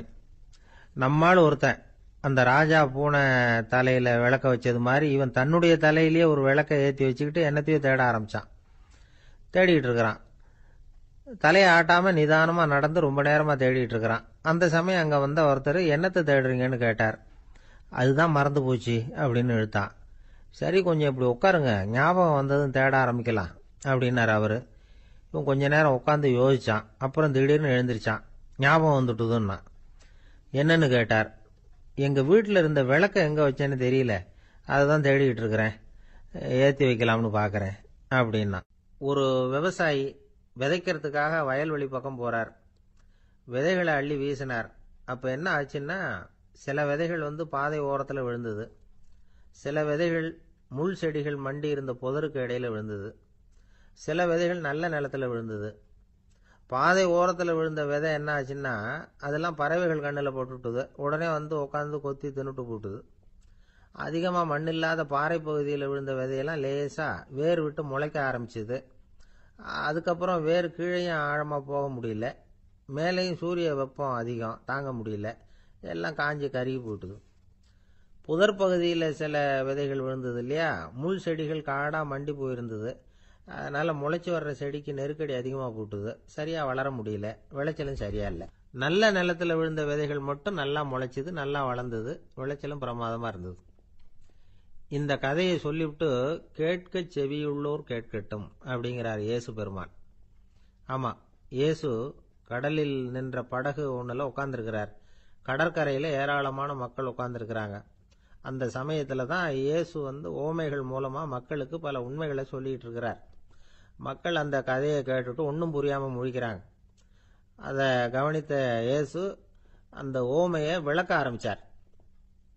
இதில் அந்த விதைக்கிறவர் தான் இறைவன். அவருடைய வார்த்தைகளை விதைக்கிறார். அந்த வார்த்தைகளை கேட்கிற மக்கள் அந்த விழுந்த விதைகள் மாதிரி 4 வகையானவர்கள். சில பேர் பாதை ஓரத்தில் விழுந்த விதைகள் மாதிரி. இறைவன் வார்த்தைகளை அவங்க கேட்குறாங்க, ஆனால் தீய எண்ணங்கள் செய்கைகள் மூலமாக விதைக்கப்பட்ட வார்த்தைகள் அழிஞ்சு போடுது. இறைவன் வார்த்தைகளை கேட்ட உடனே மகிழ்ந்து போய் உடனே சில பேர் அதை ஏற்றுக்கிறாங்க. இவங்கெல்லாம் அந்த பாறை பகுதியில் விழுந்த விதைகள் மாதிரி. அதனால் இவங்கெல்லாம் வேறு இல்லாதவங்க. கொஞ்ச காலத்துக்கு இறை வார்த்தைகளுக்கு கீழ்ப்படிந்து நடப்பாங்க. அதனால் ஏதாவது இடைஞ்சல் ஏற்பட்டால் உடனே தடுமாறுவாங்க. தங்கள்கிட்ட இருக்கிற நல்ல பண்புகளை விட்டுட்டு பாவ வழிகளுக்கு போயிடுவாங்க. முள் செடிகளுக்கு இடையில விழுந்த விதைகள் மாதிரி உள்ளவங்க யாருன்னா, இவங்களுக்கு உலக கவலை உண்டு, செல்வத்தின் மீது மயக்கம் உடையவர்கள். உலக ஆசைகள் இவங்களுக்குள்ள பூந்துடுறதுனால அங்கே இருக்கிற நல்ல பண்புகள் மறைஞ்சு போயிடுது. அதனால் அவங்களும் உபயோகம் இல்லாதவங்களா ஆயிடுறாங்க. நல்ல மனிதர்கள் நல்ல நிலத்தில் விழுந்த விதைகளுக்கு ஒப்பானவர்கள். இவங்க இறை வார்த்தையை கேட்குறாங்க, அதை ஏற்றுக்கிறாங்க, அவங்களும் நல்லபடியாக வாழுறாங்க, அடுத்தவங்களுக்கும் உபயோகமாக இருப்பாங்க. இதுதான் இயேசு சொன்ன விளக்கம். நல்ல வார்த்தைகளை கேளுங்கள், நல்ல வார்த்தைகளை ஏற்றுக்கொள்ளுங்கள், அடுத்தவங்களுக்கு உபயோகமாக இருங்க. இதுதான் பெரியவங்கள்லாம் நமக்கு சொல்லுகிற உபதேசம். ஒரு அப்பா தன்னுடைய மகனுக்கு உபதேசம் பண்ணார். இதை பாருப்பா, நல்ல வார்த்தைகளை கேட்கணும், எப்போதுமே மகன் அப்பா பேச்சை கேட்கறது நல்லது அப்படின்னாராம். நீ ஏதாவது ஒரு தப்பு பண்ணா என் தலையில ஒரு முடி நரைச்சி வெள்ளையா போடும்பா, நீ செய்யற ஒவ்வொரு தப்புக்கும் என் தலையில ஒவ்வொரு முடி வெள்ளையாயிடும் அப்படின்னாராம். பையன் யோசிச்சான், அப்பா இப்பதான் எனக்கு புரியுது, தாத்தாவோட தலைமுடி பூராவும் வெள்ளையா இருக்கிறதுக்கு என்ன காரணம்ங்கிறது எனக்கு இப்பதான் புரியுது அப்படின்னானா. ஒரு தந்தை தன்னோட பிள்ளைய ரொம்ப தைரியசாலியா வளர்க்கணும்னு ஆசைப்பட்டார். அதுக்காக அவனை கூப்பிட்டு உட்கார வச்சு இப்படி உபதேசம் பண்ணார். இதை பாருப்பா, நான் உன்னாட்டம் இருக்கிறப்போலாம் எதுக்கும் பயப்பட மாட்டேன், ரொம்ப துணிச்சலாக இருப்பேன். ஒரு நாள் ஒரு அப்பாவி எலிய ஒரு பூனை துரத்திட்டு ஓடிச்சு. நான் உடனே என்ன செஞ்சேன் தெரியுமா? அந்த பூனையை பிடிச்சேன், அது வாலில் ஒரு பட்டாசு சரத்தை கட்டினேன், கொளுத்தி விட்டேன், படபடன்னு வெடிக்க ஆரம்பிச்சுட்டுது. அது துள்ளிக்கிட்டு அங்கேயும் இங்கேயும் ஓடி இருக்கு பாரு ஓட்டம், ரொம்ப தமாஷு அப்படின்னார் அப்பா. இப்படி சொல்லிவிட்டு பையனை பார்த்து, இதை கேட்கறதுக்கு உனக்கும் துணிச்சல் வருதா, நான் என்னுடைய செயலை நீ கேட்குறப்போ உனக்கு துணிச்சல் வருதா அப்படின்னு கேட்டார். வருதுன்னா பையன். எப்படின்னா அப்படிங்கிற விவரத்தையும் சொன்னான் அவன். அதாவது, எலியை விரட்டினத்துக்காக பூனை வாலில் பட்டாசு கொளுத்துனீங்க நீங்க, பூனையை விரட்டினத்துக்காக உங்க கழுத்துல பட்டாசு சரத்தை மாட்டினா என்னன்னு தோணுது எனக்கு அப்படின்னு நான் பையன். பையனோட துணிச்சல் அப்பாவே நடுங்க வச்சுட்டுது. அது சரி, ஒரு அப்பா பிள்ளைக்கு இப்படியா உபதேசம் பண்றது? எல்லாருக்கிட்டையும் அன்பா பழகிறது எப்படி அப்படின்னு சொல்லி கொடுக்கணும். பிஞ்சு உள்ளங்கள்ல நஞ்ச தூவலாமா? ஒரு நாள் விநாயகர் ஒரு பூனையோட விளையாடிக்கிட்டு இருந்தாராம். அப்படி ஆசையா விளையாடிக்கிட்டு இருந்தப்ப அவரோட கை நகம் தவறுதலா பூனையோட முகத்துல பட்டுட்டுதான். அது ஒரு சின்ன கீறலை உண்டாகி விட்டுது. அப்பா அவர் அதை ஒரு பெருசா நினைக்கல. கொஞ்ச நேரத்துக்கு அப்புறம் விநாயகர் வீட்டுக்கு வந்தார். அவங்க அம்மா பார்வதி தேவியை பார்த்தார். பார்வதி தேவி கன்னத்துல விரலால கீறினது மாதிரி ஒரு அடையாளம் இருந்தது. விநாயகருக்கு அதிர்ச்சி, ஆச்சரியம். நம்ம அம்மா இந்த உலகத்துக்கே தாயார். அப்பேற்பட்ட அவங்க முகத்திலேயே கீறலை உண்டாக்கக்கூடியவங்க யாரா இருக்க முடியும் அப்படின்னு யோசனை பண்ணார். தாயே, உன்னுடைய கன்னத்தில் இந்த வடு எப்படிம்மா ஏற்பட்டதுன்னு கேட்டார். குழந்தாய், இது நீ செஞ்ச காரியம்தான்ப்பா. உன்னுடைய கை நகம் கீறினதுனால ஏற்பட்ட வடு தான் இது அப்படின்னாங்க அவங்க. விநாயகர் திடுக்கிட்டு போட்டார். எப்படிம்மா அது? நான் எந்த காலத்திலையும் உன்னை அப்படி கீறினதாக எனக்கு நினைவு இல்லையே அப்படின்னார். இன்னைக்கு காலையில் ஒரு பூனையை கீறினதை நீ மறந்துட்டியா அப்படின்னாங்க அந்த அம்மா. விநாயகர் திகைச்சு போய் நின்னார். பார்வதி தேவி சொன்னாங்க, இதை பார்ப்பா, இந்த உலகத்தில் இருக்கக்கூடிய எல்லா உயிர்கள்லேயும் நான் இருக்கிறேன். நான் தான் இந்த உலகமாக ஆகியிருக்கிறேன். ஆகையினால நீ யாரை துன்புறுத்தினாலும் அது உண்மையிலேயே என்ன துன்புறுத்தினதாக தான் வந்து முடியும் அப்படின்னாங்க. விநாயகர் மனசுக்குள்ள ஒரு வெளிச்சம் ஏற்பட்டுதான். அதுக்கப்புறம் அவர் யாரையுமே கல்யாணம் பண்ணிக்காததுக்கு அதுதான் காரணமா. இந்த உலகத்தில் எல்லாரையும், இங்கே இருக்கிற எல்லாத்தையும் தாயின் வடிவமாக அவர் பார்க்க ஆரம்பிச்சிட்டாராம். குருதேவர் ராமகிருஷ்ணர் இந்த கதையை எடுத்து சொல்லியிருக்கிறார். நபிகள் நாயகம் ஒரு தடவை ஒரு நாற்காலியில் உட்காந்து என்னமோ யோசனை பண்ணிட்டு இருந்திருக்கிறார். அப்போ அவரோட உடையில ஒரு கீழ்ப்பகுதி தரையில் படிஞ்சு கிடந்திருக்குது. அங்கே விளையாடிக்கிட்டு இருந்த ஒரு பூனை அது மேலே வந்து படுத்து தூங்கி போச்சு. தொழுகை செய்ய வேண்டிய நேரம் வந்துட்டது. நபிகள் நாயகம் எழுந்திருக்க பார்த்தார். அப்போதான் பூனை தன்னோட உடை மேலே படுத்து தூங்கிட்டு இருக்கிறது கண்ணில் படுது. பூனையோட தூக்கத்தை கலைக்க விரும்பல அவர். தன்னுடைய சகோதரியை கூப்பிட்டார். ஒரு கத்திரிக்கோல் எடுத்துட்டு வர சொன்னார். பூனை படுத்திருந்த உடைப்பகுதி மட்டும் இருக்குல்ல, அதை மட்டும் அதோட கத்திரிச்சு விட்டுட்டு அதுக்கப்புறம் அவர் எழுந்திரிச்சு தொழுகைக்கு போனாராம். அதாவது பிற உயிர்கள்கிட்ட எப்படி அன்பு காட்டணுங்கிறத பெரியவங்க எவ்வளவோ விதத்தில் நமக்கு எடுத்து காட்டியிருக்கிறாங்க. இருந்தாலும் எத்தனை பேர் மனசில் அதெல்லாம் உரைச்சிருக்குது. நாமளும் நம்ம ட்ரெஸ்ஸு மேலே ஒரு பூனை படுத்திருந்தா ஒரு கத்திரிக்கோலை தான் தேடுவோம், எடுத்துகிட்டு வர சொல்லுவோம். துணியை வெட்டுறதுக்கு பதிலாக இல்லை அதோட வாழை வெட்டினா என்ன அப்படின்னு தோணும். ஒரு ஆள் ரொம்ப பிரியமாக ஒரு பூனையை ஆற்றுல குளிப்பாட்டிக்கிட்டு இருந்தானா. எப்படி? அந்த பூனையை ஆற்று தண்ணியில் அமுக்கி அமுக்கி குளிப்பாட்டிக்கிட்டு இருக்கிறான். அந்த வழியாக போன பெரியவர் ஒருத்தர் இதை பார்த்தார். இதை பார்ப்பா, பூனையை அது மாதிரி ஆற்று தண்ணியில் அமுக்கி குளிப்பாட்டாத, மூச்சு திணறி செத்து போடும் அப்படின்னு அட்வைஸ் பண்ணார். நீ போய் அவன் வேலையை பார்த்துக்கிட்டு, எனக்கு எல்லாம் தெரியும்னா இவன். சரின்னு அவர் போயிட்டார். கொஞ்ச நேரம் கழித்து அவரே அந்த வழியாக திரும்பி வந்துக்கிட்டு இருந்தார். ஆற்றுல பூனையை குளிப்பாட்டிக்கிட்டு இருந்தவன் அழுதுட்டு உட்காந்துருக்கிறான். பக்கத்தில் அந்த பூனை செத்து கிடக்குது. இதை பார்த்தார் பெரியவர். நான் தான் அப்போவே சொன்னேனே அந்த பூனையை ஆற்றுல நினைக்காதேன்னு, அதை கேட்டிருந்தா இப்படி ஆயிருக்குமா அப்படின்னார்.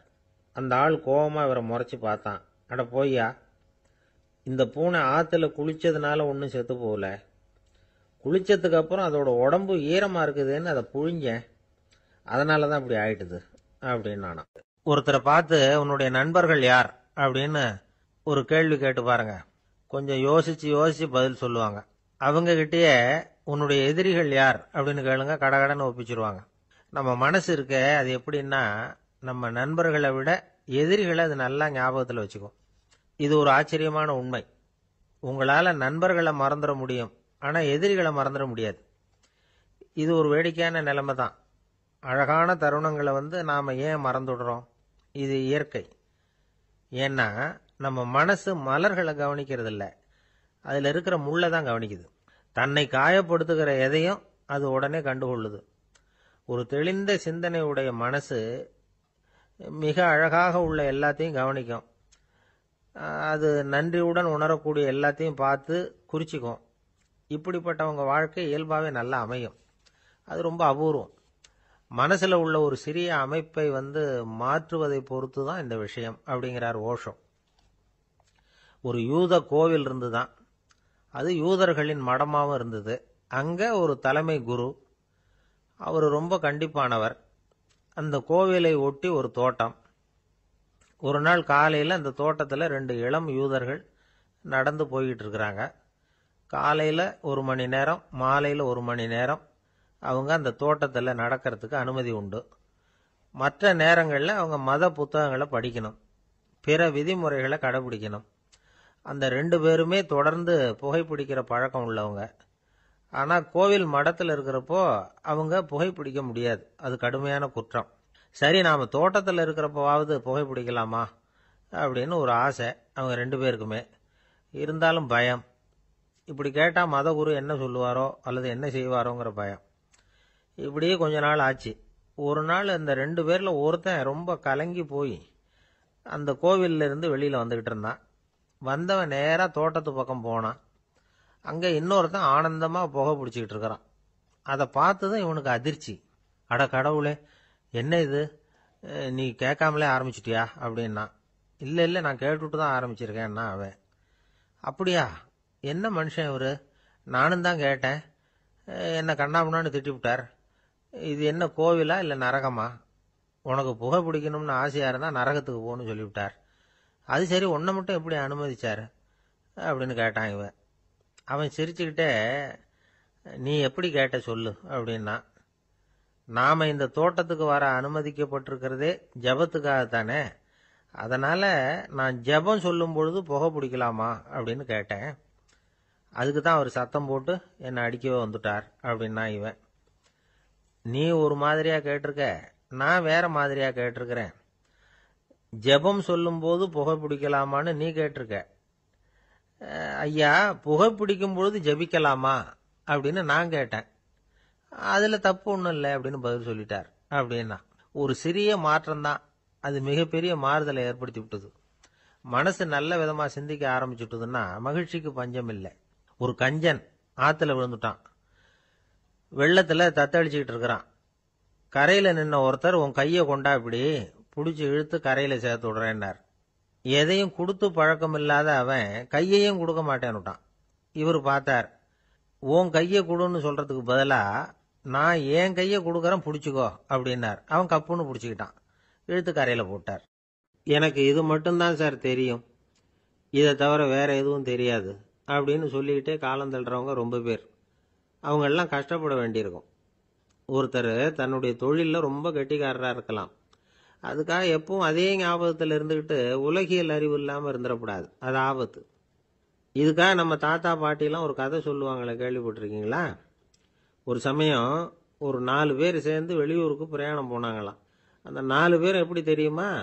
ஒருத்தர் வேதாந்தி, இன்னொருத்தர் சங்கீத வித்வான், 3வது ஆள் வைத்தியர், 4வது ஆள் ஜோசியர். இவங்க 4 பேரும் நண்பர்கள். அதனால சேர்ந்து புறப்பட்டாங்க. வழியில் ஒரு ஊரில் தங்கினாங்க. இருட்டி போச்சு. அதனால் இன்னைக்கு ராத்திரி இங்கேயே தங்கி இருந்துட்டு நாளைக்கு புறப்படலாம் அப்படின்னு தீர்மானம் பண்ணாங்க. சாப்பாட்டுக்கு என்ன பண்ணுறது? அங்கேயே கடத்தெருவுக்கு போய் சாமான்லாம் வாங்கியாந்து சமைச்சு சாப்பிட்லாம்னு முடிவு பண்ணாங்க. 4 பேர் இருக்கிறதுனால ஆளுக்கு ஒரு காரியமாக செய்யலாம் அப்படின்னு வேலையை பிரிச்சுக்கிட்டாங்க. வைத்தியர் கரிகாய் வாங்க போனார், வேதாந்தி எண்ணெய் வாங்க போனார், ஜோசியர் பலசரக்கு வாங்க போனார், சங்கீத வித்வானுக்கு சமைக்கிற வேலை. எல்லாம் சரி, ஆனால் நடந்தது என்ன தெரியுமா? கடைத்தருவுக்கு காய்கறி வாங்க போனார்ல வைத்தியர், அங்கே போய் மார்க்கெட்டில் பார்த்தார். ஒவ்வொரு கறிகாயாக எடுத்து பார்த்தார். இது பித்தம், உடம்புக்கு ஒத்துக்காது, இது வாயு, உடம்புக்கு ஒத்துக்காது அப்படின்னு ஒவ்வொன்றா தள்ளினார். கடைசியில் ஒன்றுமே தேரல, வெறுங்கையோடு திரும்பி வந்துக்கிட்டு இருக்கிறார். எண்ணெய் வாங்க போனார் வேதாந்தி, அவர் ஒரு தொன்னையில் எண்ணெயை வாங்கினார். பேசாமல் அதை எடுத்துகிட்டு வர வேண்டியது தானே, முடியல. அவருடைய வேதாந்த மூளை சிந்திக்க ஆரம்பிச்சுட்டுது. இந்த தொன்னைக்கு எண்ணெய் ஆதாரமா அல்லது எண்ணெய்க்கு தொன்னை ஆதாரமா அப்படிங்கிற ஆராய்ச்சியில் இறங்கினார். என்னாச்சு தெரியுமா? அப்படி கவுத்து பார்த்தார். வாங்கின எண்ணெய் பூராவையும் வழியில் கொட்டிவிட்டு வெறும் தொன்னையோடு சேர்ந்தார். பலசரக்கு வாங்க போனார் ஜோசியர், அவர் ஒரு வழியில் பார்த்தாரு. வழியில் வந்தவங்களெல்லாம் அங்கங்கே ஒரு மரத்தடியில் உட்கார வச்சு அவங்களுக்கெல்லாம் ஆர்வம் சொல்ல ஆரம்பிச்சிட்டார். அப்படி ஒவ்வொருத்தராக சொல்லி முடிச்சுட்டு கடத்தருக்கு போய் சேர்ந்தார். இவர் அங்கே போய் சேர்றதுக்குள்ளே ரொம்ப நேரம் ஆகிட்டுது. கடையெல்லாம் பூட்டிவிட்டு போயிட்டாங்க. என்ன செய்யறது? அவரும் வெறுங்கையோட திரும்பி சேர்ந்தார். சரி, இவங்க கதை தான் இப்படி ஆச்சு.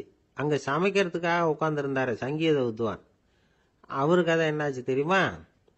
அங்கே அவர் அடுப்பை பற்ற வச்சு ஒலையை கொதிக்க வச்சார். அதாவது ஒரு பானையில் தண்ணியை ஊற்றி அடுப்பில் வச்சார். அது கொதிக்க ஆரம்பிச்சுது. தண்ணி கொதிக்கிற சத்தம் இருக்குதுல்ல, அது இவருக்கு தாளம் போடுறது மாதிரி இருந்தது. ஒரே குஷி, பாட ஆரம்பிச்சுட்டார். பாடிக்கிட்டே உற்சாகமா கையில் இருந்த கரண்டியால அந்த பானையில தட்டினார், தாளம் போடுறதா நினைச்சுக்கிட்டு. அவ்வளவுதான், பானை பட்டுன்னு உடஞ்சி போச்சு. தலையில கை வச்சுக்கிட்டு அவரும் உட்காந்துட்டார். எந்த தொழில் தெரிஞ்சாலும் சரி, அதை புத்திசாலித்தனமா பயன்படுத்த தெரியலன்னா ஆபத்து தான். அதுக்காக தான் இந்த கதை. ஒரு பஸ் டிரைவர் ரொம்ப கெட்டிக்காரரு. பஸ்ஸை ரொம்ப திறமையா ஆபத்து இல்லாம ஓட்டுனதுக்காக பரிசுலாம் வாங்கினவர். அவரே ஒரு படகு ஓட்டுறதுக்காக அழைச்சிட்டு போயிருக்கிறாங்க, மோட்டார் படகு. அதையும் ரொம்ப திறமையா தான் ஓட்டிட்டு போயிருக்கிறாரு. நடுக்கடல்ல போனதும் படகு நின்று போச்சு. மோட்டார்ல ஏதோ கோளாறு. என்ன செய்யலாம் அப்படின்னு அந்த டிரைவரை கேட்டிருக்கிறாங்க படகுல இருந்தவங்க எல்லாம். அப்போ அவர் சொன்னாராம், கவலைப்படாதீங்க, ஒன்றும் பிரச்சனை இல்லை, எல்லாரும் கொஞ்சம் கீழே இறங்கி பின்னாடி தள்ளுங்க, மோட்டார் ஸ்டார்ட் ஆகிடும் அப்படின்னாராம். ஒரு காலத்தில் பிரஷ்யா அப்படின்னு ஒரு தேசம் இருந்தது. இப்போ ஜெர்மனி இருக்குல்ல, இதோட பெரும்பகுதி ஒரு காலத்தில் பிரஷ்யாங்கிற பேரில் இருந்தது. அப்போ அதுக்கு அரசராக இருந்தவர் மகா ஃப்ரெடரிக், அதாவது ஃப்ரெடரிக் தி கிரேட் அப்படின்னு சொல்லுவாங்க. அந்த ராஜாவுக்கு ஒரு சந்தேகம், நாம் பல வகையான வரிகளை விதித்து வசூல் பண்ணுறோம், அப்படி பண்ணி வருமானம் குறைஞ்சிக்கிட்டே போகுதே, இதுக்கு என்ன காரணமாக இருக்கும்? இதுதான் அவருக்கு ஏற்பட்ட சந்தேகம். ஒரு சமயம் அந்த அரசர் தம்முடைய அமைச்சர்களையும் பிரபுக்களையும் தளபதிகளையும் கூப்பிட்டு ஒரு விருந்து வச்சார். விருந்து முடிஞ்சதும் அவங்கள பார்த்து இந்த சந்தேகத்தை கேட்டார். வரிகள் அதிகமாக விதித்து வருமானம் குறையறதுக்கு என்ன காரணம் அப்படின்னு கேட்டார். பல பேருக்கு இதுக்கு சரியாக பதில் சொல்ல தெரியல. அனுபவசாலியான ஒரு தளபதி எழுந்திருச்சார். அரசே, அது எப்படிங்கிறத இப்போ உங்களுக்கு காட்டுறேன்னார். உடனே ஒரு பெரிய பனிக்கட்டி ஒன்றை தன்னுடைய கையில் எடுத்தார். அதை அப்படியும் எப்படியும் திருப்பி பார்த்தார். அப்புறம் அடுத்தவர்கிட்ட கொடுத்தார். அவர் அதை அப்படியும் எப்படியும் திருப்பி பார்த்துட்டு அடுத்தபடியாக இருந்தவர்கிட்ட கொடுத்தார். இப்படியே இதை ஒவ்வொருத்தரா பார்த்துட்டு ஒவ்வொரு கையா மாறி கடைசியில் மன்னர் கைக்கு போய் சேர்ந்தது. மன்னர் கைக்கு அந்த பனிக்கட்டி போய் சேர்ந்தப்போ அது கொஞ்சம் கொஞ்சமாக உருகி ஒரு பட்டாணி கடலை சைஸுக்கு ஆயிட்டுது. மன்னர் யோசனை பண்ணார், வரி அதிகமாக போட்டாலும் வந்து சேர்றது குறைவாக இருக்கிறதுக்கு என்ன காரணம் அப்படிங்கிறது அவருக்கு புரிஞ்சு போச்சு. காலம்தான் மாறிட்டு இருக்கே தவிர இந்த கையூட்டு வாங்குற பழக்கம் மாறினதாக தெரியல. இன்னொரு ராஜா இருந்தார். அவர் தன்னுடைய ராஜாங்கத்தில் லஞ்ச ஊழலே சுத்தமாக இருக்கக்கூடாது அப்படின்னு நினைச்சார். அவர்கிட்ட பல்வேறு துறைகளுக்கும் பொறுப்பாக இருந்த பல பேரும் ரொம்ப சுத்தமாகவும் நேர்மையாகவும் இருந்தாங்க. ஒரே ஒருத்தர் மட்டும் எல்லார்கிட்டையும் லஞ்சம் வாங்கிட்டே இருந்தார். அவரை வேற வேற துறைகளுக்கு மாற்றி பார்த்தாரு. அந்த ராஜா என்னென்னமோ பண்ணி பார்க்குறாரு. எந்த வேலையை கொடுத்தாலும் அதுலேயும் லஞ்சம் வாங்குறதுக்கு ஒரு வழியை உண்டு பண்ணிக்குவார் அந்த ஆள். ராஜாவுக்கு இது ஒரு பெரிய தலைவலியாக போட்டுது. இவர் என்ன பண்ணுறது, இவருக்கு என்ன வேலையை கொடுக்கறது, கொஞ்சம் கூட லஞ்சம் வாங்கிறதுக்கு சான்ஸே இல்லாத ஒரு வேலையை கொடுக்கணும் அப்படின்னு திட்டம் போட்டார். ஒரு நாள் அவருக்கு அந்த உத்தரவும் போட்டுட்டார். அதாவது அவருக்கு என்ன வேலைன்னா, கடற்கரையில் தான் அவருக்கு ஆஃபீஸ். அங்கேயே இருந்துக்க வேண்டியது. தினமும் எத்தனை கடல் அலை கரையில் வந்து மோதுது அப்படிங்கிறத கணக்கெடுத்து ராஜாவுக்கு தெரிவிக்க வேண்டியது. இதுதான் அவருக்கு வேலை. பேசாமல் அலையை எண்ணிட்டு உட்காந்துருக்கிட்டோம், அப்போவாவது அவர் லஞ்சம் வாங்குற சந்தர்ப்பம் இல்லாமல் போயிடும் அவருக்கு அப்படின்னு நினைச்சார் ராஜா. இந்த ஆள் கடற்கரைக்கு போய் டியூட்டியில் ஜாயின் பண்ணிட்டார். ஒரே மாசத்துல அங்கே சொந்தமாக ஒரு பிரம்மாண்டமான மாளிகை கட்டி விட்டாரு. ராஜாவுக்கு இது பெரிய ஆச்சரியமா போச்சு. அலைய என்ற வேலையில் அந்த ஆள் எப்படி பணம் சம்பாதிச்சார் அப்படின்னு விசாரிச்சு பார்த்தார் அக்கம் பக்கத்தில். அந்த ஆள் என்ன பண்ணியிருக்கிறாருன்னா, கடற்கரையில் போய் பொறுப்பு ஏற்றுக்கிட்ட உடனே அங்கே இருந்த மீனவர்கள்கிட்ட எல்லாம் இந்த கரையில் வந்து ஒரு நாளில் வந்து மோதுற அலைகள் எத்தனை அப்படின்னு கேட்டிருக்காரு. அது எப்படிங்க தெரியும்னு இருக்காங்க அவங்க. தினமும் அந்த எண்ணிக்கை தெரியணும். நம்ம ராஜாவுக்கு தினமும் அறிக்கை அனுப்பணும், டெய்லி ரிப்போர்ட்டு. தவறுனா நீங்கள் இந்த கடலில் போய் மீன் பிடிக்கிறதுக்கு ராஜாவோட அனுமதி கிடைக்காது அப்படின்னு இருக்காரு. உடனே மீனவர்களும் பயந்து போட்டாங்க. கடலுக்கு போகிறதுக்கு அனுமதி இல்லைன்னா பட்டினி கிடக்கிறது மாதிரி ஆயிடுமே. மெதுவாக அந்த ஆளுகிட்ட போனாங்க, காதோட காதா சொன்னாங்க, ஐயா, எங்களால் வந்து கடல் அலையை வந்து எண்ண முடியாது. தினமும் எங்களால் முடிஞ்சதை உங்களுக்கு பணமாக கொடுத்துட்றோம். நீங்கள் தான் ராஜா கிட்ட சிபாரிசு பண்ணி நாங்கள் தொடர்ந்து மீன் பிடிக்கிறதுக்கு அனுமதி வாங்கி கொடுக்கணும் அப்படின்னு வேண்டிக்கிட்டாங்க. பணம் தினமும் வந்து சேர ஆரம்பிச்சுட்டுது. பதவியில் மற்ற பதவியோட இந்த பதவி எவ்வளவோ மேல் அப்படின்னு நினச்சிட்டான் அந்த ஆள். அது மட்டும் இல்லை, தயவு பண்ணி என்னை இந்த இடத்த விட்டு மாற்றி விடாதீங்க சார் அப்படின்னு வேற கேட்க ஆரம்பிச்சுட்டானா. ஊர்ல ஒரு சிற்பி இருந்தார். சிற்பின்னா அவர் ரொம்ப திறமையுள்ளவர். அதாவது எங்கேயாவது ஒரு கல் கிடந்தா போதும், அதை அப்படியே எடுத்துட்டு வருவார். கொஞ்ச நாள் கழிச்சு அவர் இடத்துக்கு போய் பார்த்தா அழகா ஒரு சிற்பம் உட்காந்துருக்கும். இந்த கல்லா கிடந்தது சிற்பமா மாறி இருக்கும். அந்த அளவுக்கு பண்ணிவிடுவார் அப்பேற்பட்ட சிற்பி. எப்படிங்க அவ்வளவு மோசமான ஒரு கல்லுல இருந்து இவ்வளவு அழகா ஒரு சிற்பத்தை உங்களால வடிக்க முடிஞ்சது அப்படின்னு கேட்டா, அது ஒன்றும் பெரிய விஷயம் இல்லைங்க. இந்த சிற்பம் ஏற்கனவே அந்த கல்லுக்குள்ள இருந்தது. இதை சுத்தி இருக்கிற வேண்டாத பகுதிகளை எல்லாம் உளியால கொத்தி எடுத்துவிட்டேன், அவ்வளவுதான் என் வேலை. உடனே உள்ள இருந்த இது வெளியில வந்துட்டுது அப்படிம்பார். அந்த அளவுக்கு திறமைசாலி. ஒரு சின்ன பாறை இல்லைன்னா கருங்கல்ல பார்த்துட்டாருன்னா போறோம், விடமாட்டார். அந்த கல்லோட அமைப்பை கவனிச்சு பார்த்துட்டு இதுக்குள்ள ஒரு வீரன் ஒளிஞ்சிருக்கான் பார். அவர் கண்ணுக்கு தெரியும். இந்த கல்லுக்குள்ள ஒரு துறவி உட்கார்ந்துருக்காரும்பார். நமக்கெல்லாம் வெறும் கல்லாதான் தெரியும். இந்த கல்லுக்குள்ள ஒரு நடன மங்கை நடனம் ஆடிக்கிட்டு இருக்கா அப்படிம்பார். உடனே அந்த கல்லை கொண்டுகிட்டு வருவார். அவர் சொன்னது மாதிரியே உள்ள இருக்கிற அவங்களையெல்லாம் வெளியில கொண்டுட்டு வந்துருவார். அதாவது வேண்டாத பகுதிகளை எல்லாம் கொத்தி எடுத்துருவார். அவரு மொழியில சொல்ல போனா, இந்த சிற்பிக்கு ரொம்ப நாளா மனசுக்குள்ள ஒரு ஆசை. அதாவது உண்மை, தூய்மை, இதுக்கு உதாரணமா இருக்கக்கூடிய புத்தர் சிலைய வடிக்கணும் அப்படிங்கிறது அவரோட ஆசை. ஆனா அந்த ஆசை நிறைவேறாமலே இருந்துகிட்டு வந்தது. அதுக்கு என்ன காரணம்னா, அதுக்கு தகுந்த மாதிரி ஒரு கல்லு கிடைக்கல. கல்லு கிடைச்சா அதை செஞ்சிருவாரு. ரொம்ப காலமா அங்கங்க தேடி அலைஞ்சார். இந்த புத்தர் சிலை வடிக்கிறதுக்கு பொருத்தமா ஒரு கல்லு கிடைக்குமா அப்படின்னு சொல்லி கண்ணுல படுற கல்லையெல்லாம் உத்து உத்து பார்ப்பார். உள்ள புத்தர் இருக்காரான்னு கவனிப்பார். இருக்கிற மாதிரி எதுவும் தெரியல அவர் கண்ணுக்கு. சரி, இதுக்கு என்ன செய்யலாம்னு யோசனை பண்ணார். நேரா ஒரு புத்த மடாலயத்துக்கு போனார். அங்க இருக்கிற ஒரு புத்த துறவியை சந்திச்சார். அவர்கிட்ட விசாரிச்சார், சுவாமி, புத்தரின் தூய்மை ஒளிஞ்சிருக்கிற அந்த கல் எங்க கிடைக்கும் அப்படின்னார். அந்த கல் இருக்கிற இடம் எதுன்னு இன்னமும் உங்களுக்கு தெரியலையா அப்படின்னு கேட்டார் துறவி. இல்லைங்க, அதுக்காகத்தான் அலைஞ்சிட்டு இருக்கிறேன் அப்படின்னாரு இவரு. சரி, கவலைப்படாதீங்க, ஏன் கூட வாங்க காட்டுறேன் அப்படின்னு அழைச்சிட்டு போனார். எங்க போனார்னா, அந்த மடாலயத்தின் பின்பக்கம் போனாங்க. 2 பேரும் போனாங்க. அங்க போய் பார்த்தா அங்க ஒரு கிணறு இருந்தது. என்ன அது, நாம கேட்டது கல்லு, இவர் அழைச்சிட்டு வந்து காட்டுறது கிணறு அப்படின்னு இவருக்கு சந்தேகம். ஒரு மாதிரியா பார்த்தார். அவரு சொன்னார், துறவி எட்டி பாருங்க உள்ள அப்படின்னாரு. கிணறுக்குள்ள என்ன இருக்கும்னு இவருக்கு தெரியாதா, இருந்தாலும் அவர் சொல்றாரு அப்படின்னு சொல்லி எட்டி பார்த்தார். பார்த்தா அதுல தண்ணி இருந்தது. அந்த தண்ணியில தன்னோட உருவம் தெரிஞ்சுது. இப்ப அந்த புத்த ஞானி சொன்னார், துறவியாரே, புத்தரை நாம தான் ஒளிச்சு வச்சிருக்கிறோம், நமக்குள்ளதான் அவர் மறைஞ்சிருக்கிறார். அவரை அடையாளம் தெரியாதபடி மூடி இருக்கிறது எது தெரியுமா?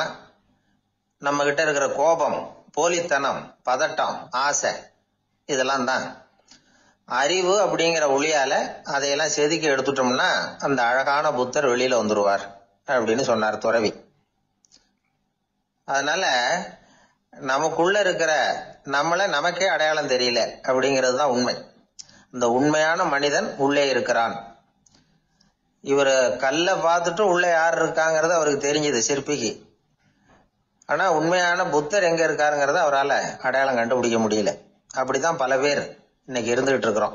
ஒரு அப்பா தன்னுடைய பிள்ளைக்கு புத்தி சொன்னார், அதோ பாருப்பா, மனசுதான் கல்லு, அறிவு தான் ஒளி. உன்னுடைய மனசுங்கிற கல்ல அறிவுங்கிற ஒளியால செதுக்கி அழகான மனிதனா நீ வெளியில வரணும்னார். அதுக்காக தான்ப்பா தேடிட்டு இருக்கேன்னா அவன். மனசுங்கிற கல்ல தேடிக்கிட்டு இருக்கிறியா அப்படின்னு கேட்டார். இல்லப்பா, அறிவுங்கிற ஒளி எங்க இருக்குன்னு தெரியல எனக்கு, அதை தான் தேடிக்கிட்டு இருக்கிறேன் அப்படின்னு நானா. அதனால அறிவை தேடிக்கிட்டு இருக்கிறவன் என்னைக்கு உண்மையை கண்டுபிடிக்க போறான்? அதையே கண்டுபிடிக்க முடியலங்கும் பொழுது, அதனால நாம் யார் அப்படிங்கறது நமக்கு அடையாளம் தெரியணும். அந்த அடையாளம் தெரிஞ்சுட்டா வாழ்க்கையில வெற்றி நிச்சயம். ஆளை கண்டா ஏன் இப்படி முகத்தை திருப்பிக்கிட்டு வர்றீங்க அப்படின்னு கேட்டார் ஒருத்தர் நண்பர்கிட்ட. எலெக்ஷன்ல அவன் எதிர்த்து நின்னவன் சார், என்ன அவன்கிட்ட நமக்கு என்ன பேச்சுவார்த்தை அப்படின்னாராம் ரொம்ப கோபமா இவர். சரி, அந்த ஆள் யாருன்னு கேட்டேன். என் கூட பிறந்த தம்பி தான் சார் அப்படின்னார் அந்த கோபம் குறையாமல். அதாவது நம்ம ஊர் நிலவரம் இப்படி, அதாவது அண்ணனும் தம்பியும் எதிர்த்து நிற்பாங்க தேர்தல்ல, ஒருத்தர் கண்டா பேசிக்கிறது இல்லை. ஆனா இங்கிலாந்துல எப்படி தெரியுமா, அங்க ஒரே மேடையில போட்டி போடுற 2 வேட்பாளர்களும் பேசுவாங்களாம், பட்டிமன்றம் மாதிரி. ஒருத்தர் முதல்ல எழுந்திருப்பார், நான் இந்த தேர்தலில் வெற்றி பெற்றால் என்னென்ன செய்வேன் அப்படின்னு சொல்லிவிட்டு உட்காருவார். அதுக்கப்புறம் அடுத்தவர் எழுந்திருப்பார், அவரு சொல்லுவார், நான் வெற்றி பெற்றா இந்த மக்களுக்கு என்னென்ன செய்வேன், இந்த நாட்டுக்கு என்னென்ன செய்வேன் அப்படிங்கறத சொல்லிவிட்டு உட்காருவார். 2 பேரும் ஒரே மேடையில பேசுவாங்க. மக்கள் 2 பேர் பேச்சையும் கேட்டுக்கிட்டு ஒரு முடிவுக்கு வருவாங்க. இதுதான் அங்க உள்ள பழக்கம். இங்க அப்படி இல்லை. இங்க ஒருத்தர் பார்த்தாவே முகத்தை திருப்பிக்கிறது. ஒரு தடவை இது மாதிரி ஒரு கூட்டம் நடந்துகிட்டு இருக்கு அங்க வெளிநாட்டுல தான். நேரத்துக்கு சரியா ஒரு வேட்பாளர் வந்து சேரல. இது இங்கிலாந்துல நடந்த நிகழ்ச்சி. அப்புறம் என்ன ஆச்சுன்னா, ஒருத்தர் வந்துட்டாரு, இன்னொருத்தர் வந்து சேரல. அப்புறம் உடனே அந்த ஒருத்தர் வந்தவர் பேச ஆரம்பிச்சிட்டார். அதாவது அந்த இன்னொருத்தர் சார்பாவே பேசிட்டாராம். அதாவது அவர் வரல, நான் அவரு சார்பா வந்து நான் பேசிடுறேன். அதாவது அவர் ஜெயிச்சுட்டா அவர் என்னென்ன செய்வார் இந்த நாட்டுக்கு அப்படின்னு சொல்லி அவர் பக்கத்துல உள்ள நியாயத்தை எடுத்து இவரே சொல்லிட்டாராம். இப்படிலாம் அங்க நடந்துதான். இது எப்பேற்பட்ட தேர்தல் பண்பாடு பாருங்க. அதனால இன்னொரு விஷயம், இப்ப இங்கிலாந்துல எல்லாம் ஓட்டு கேட்கறப்ப வெற்றியா தோல்வியாங்கிறத ஓரளவுக்கு யூகிச்சுடலாமா. இப்போ ஒரு வேட்பாளர் ஒரு வீட்டுக்கு முன்னாடி போய் நின்று எனக்கு ஓட்டு போடுங்கன்னு கேட்கறாருன்னு வச்சுங்களேன், அதுக்கு என்ன பார்த்து செய்யறோம், போயிட்டு வாங்க அப்படின்னு சில வீடுகள்ல வாசல்ல நின்னே சொல்லி அனுப்பிச்சிருவாங்களாம். வேற சில வீடுகள்ல எப்படின்னா வேட்பாளரை வீட்டுக்குள்ள கூப்பிட்டு காபி சாப்பிட சொல்லி உபசரிச்சு அதுக்கப்புறம் அனுப்பி வைக்கிறது வழக்கமா. இதுல எந்த வீட்டு ஓட்டு நிச்சயம் தெரியுமா? வாசல்ல நின்னே வழி அனுப்பி வச்சுடுறாங்க பாருங்க, அவங்க ஓட்டு நிச்சயம். உள்ள கூப்பிட்டு காப்பி கொடுத்து அனுப்புறாங்க பாருங்க, அவங்க ஓட்டு நிச்சயம் இல்லையா. சரி, அப்புறம் ஏன் அந்த உபசரிப்பு அப்படின்னு கேட்டா அதுக்கு ஒரு காரணத்தை சொல்றாங்க. அதாவது அது ஒரு அனுதாபத்தை தெரிவிக்கிற முறையா. ஐயோ பாவம், நாம இவருக்கு ஓட்டு தான் போட போறதில்ல, எதையாவது செய்வோம், காப்பியாவது சாப்பிட்டு போட்டோம் அப்படிங்கிற எண்ணமா. இப்படி அந்த ஒரு பழக்கம். ஆக அந்த ஊர்ல நிறைய காப்பி சாப்பிடணும்னு ஒருத்தர் ஆசைப்பட்டா தேர்தலில் தோத்து போறதுக்கு தயாரா இருக்கணும். ஒரு சமயம் ஒரு ஊர்ல தேர்தல் நடந்துதான். ஒரு தொகுதியில நின்று தோத்து போன ஒருத்தர் கையில ஒரு துப்பாக்கியோட ஊருக்குள்ள சுத்திக்கிட்டு இருந்தாராம். ஒரு போலீஸ்காரர் அவரை பார்த்துட்டு சந்தேகப்பட்டிருக்கார். அதனால அவரை தடுத்து நிறுத்தி என்ன இது துப்பாக்கியோட சுத்துறீங்களேன்னு விசாரிச்சிருக்கார். இதுக்கு அவர் சொன்னாராம், சார் இந்த தொகுதியில மொத்தம் 1,00,000 வாக்காளர்கள், அதுல எனக்கு 10,000 பேர் மட்டும்தான் எனக்கு ஓட்டு போட்டிருக்கிறாங்க. அப்படின்னா எனக்கு வேண்டாதவங்க இந்த தொகுதியில 90,000 பேர் இருக்கிறாங்கன்னு அர்த்தம். இப்படி ஒரு சூழ்நிலையில நான் என்னுடைய பாதுகாப்புக்கு ஆயுதம் இல்லாம நடமாடலாமா அப்படின்னு கேட்டாராம். எவ்வளவு எச்சரிக்கை பாருங்க. நம்ம ஊர்ல சில பேர் ஓட்டு கேட்கிற விதமே தனி. ஒருத்தர் ரொம்ப சாமர்த்தியமா ஓட்டு கேட்பாராம். அவர் எப்படின்னா, ஒரு வீட்டுக்கு போறாருன்னு வச்சுங்களேன், அந்த நேரம் அந்த வீட்டுக்காரரு என்ன செஞ்சுக்கிட்டு இருக்கிறாரோ அதே வேலையை இவரும் கொஞ்ச நேரம் செய்வாராம், அவருக்கு ஒத்தாசையா. அதுக்கப்புறம் மெதுவா பேச்சு கொடுப்பார், ஓட்டு கேட்பார், இது மாதிரி எலெக்ஷன்ல நிக்கிறேன் கவனிக்கணும்னு. அது மாதிரி ஒரு தடவை அவர் போனப்ப அங்க வந்து அவர் என்ன பண்ணிட்டு இருக்காரு, வீட்டுக்கு பின்னாடி மாட்டு கொட்டையில பால் கறந்துகிட்டு இருக்காரு ஒரு பசுமாட்டுக்கிட்ட. அந்த வீட்டுல இவர் ஓட்டு கேட்க போனவர் இவர் ஓடி போய் இன்னொரு சொம்பை எடுத்துக்கிட்டு அதே மாட்டுக்கு இன்னொரு பக்கம் போய் உட்காந்துக்கிட்டு இவரும் பால் கறக்க ஆரம்பிச்சிட்டார். எதிர உட்காந்துட்டு இருக்காரு அவரு, இவர் இந்த பக்கம் உட்காந்துருக்காரு.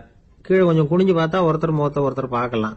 கொஞ்ச நேரம் ஆனதுக்கு அப்புறம் இவர் மெதுவா அவர்கிட்ட பேச்சு கொடுத்தாராம். இது மாதிரி நான் எலெக்ஷன்ல நிக்கிறேன், நீங்க ஓட்டு போடணும், அதுக்காக தான் வந்தேன்னாராம். அது முடியாதுங்களேன்னாராம் அவரு. ஏன்னு கேட்டிருக்கார்.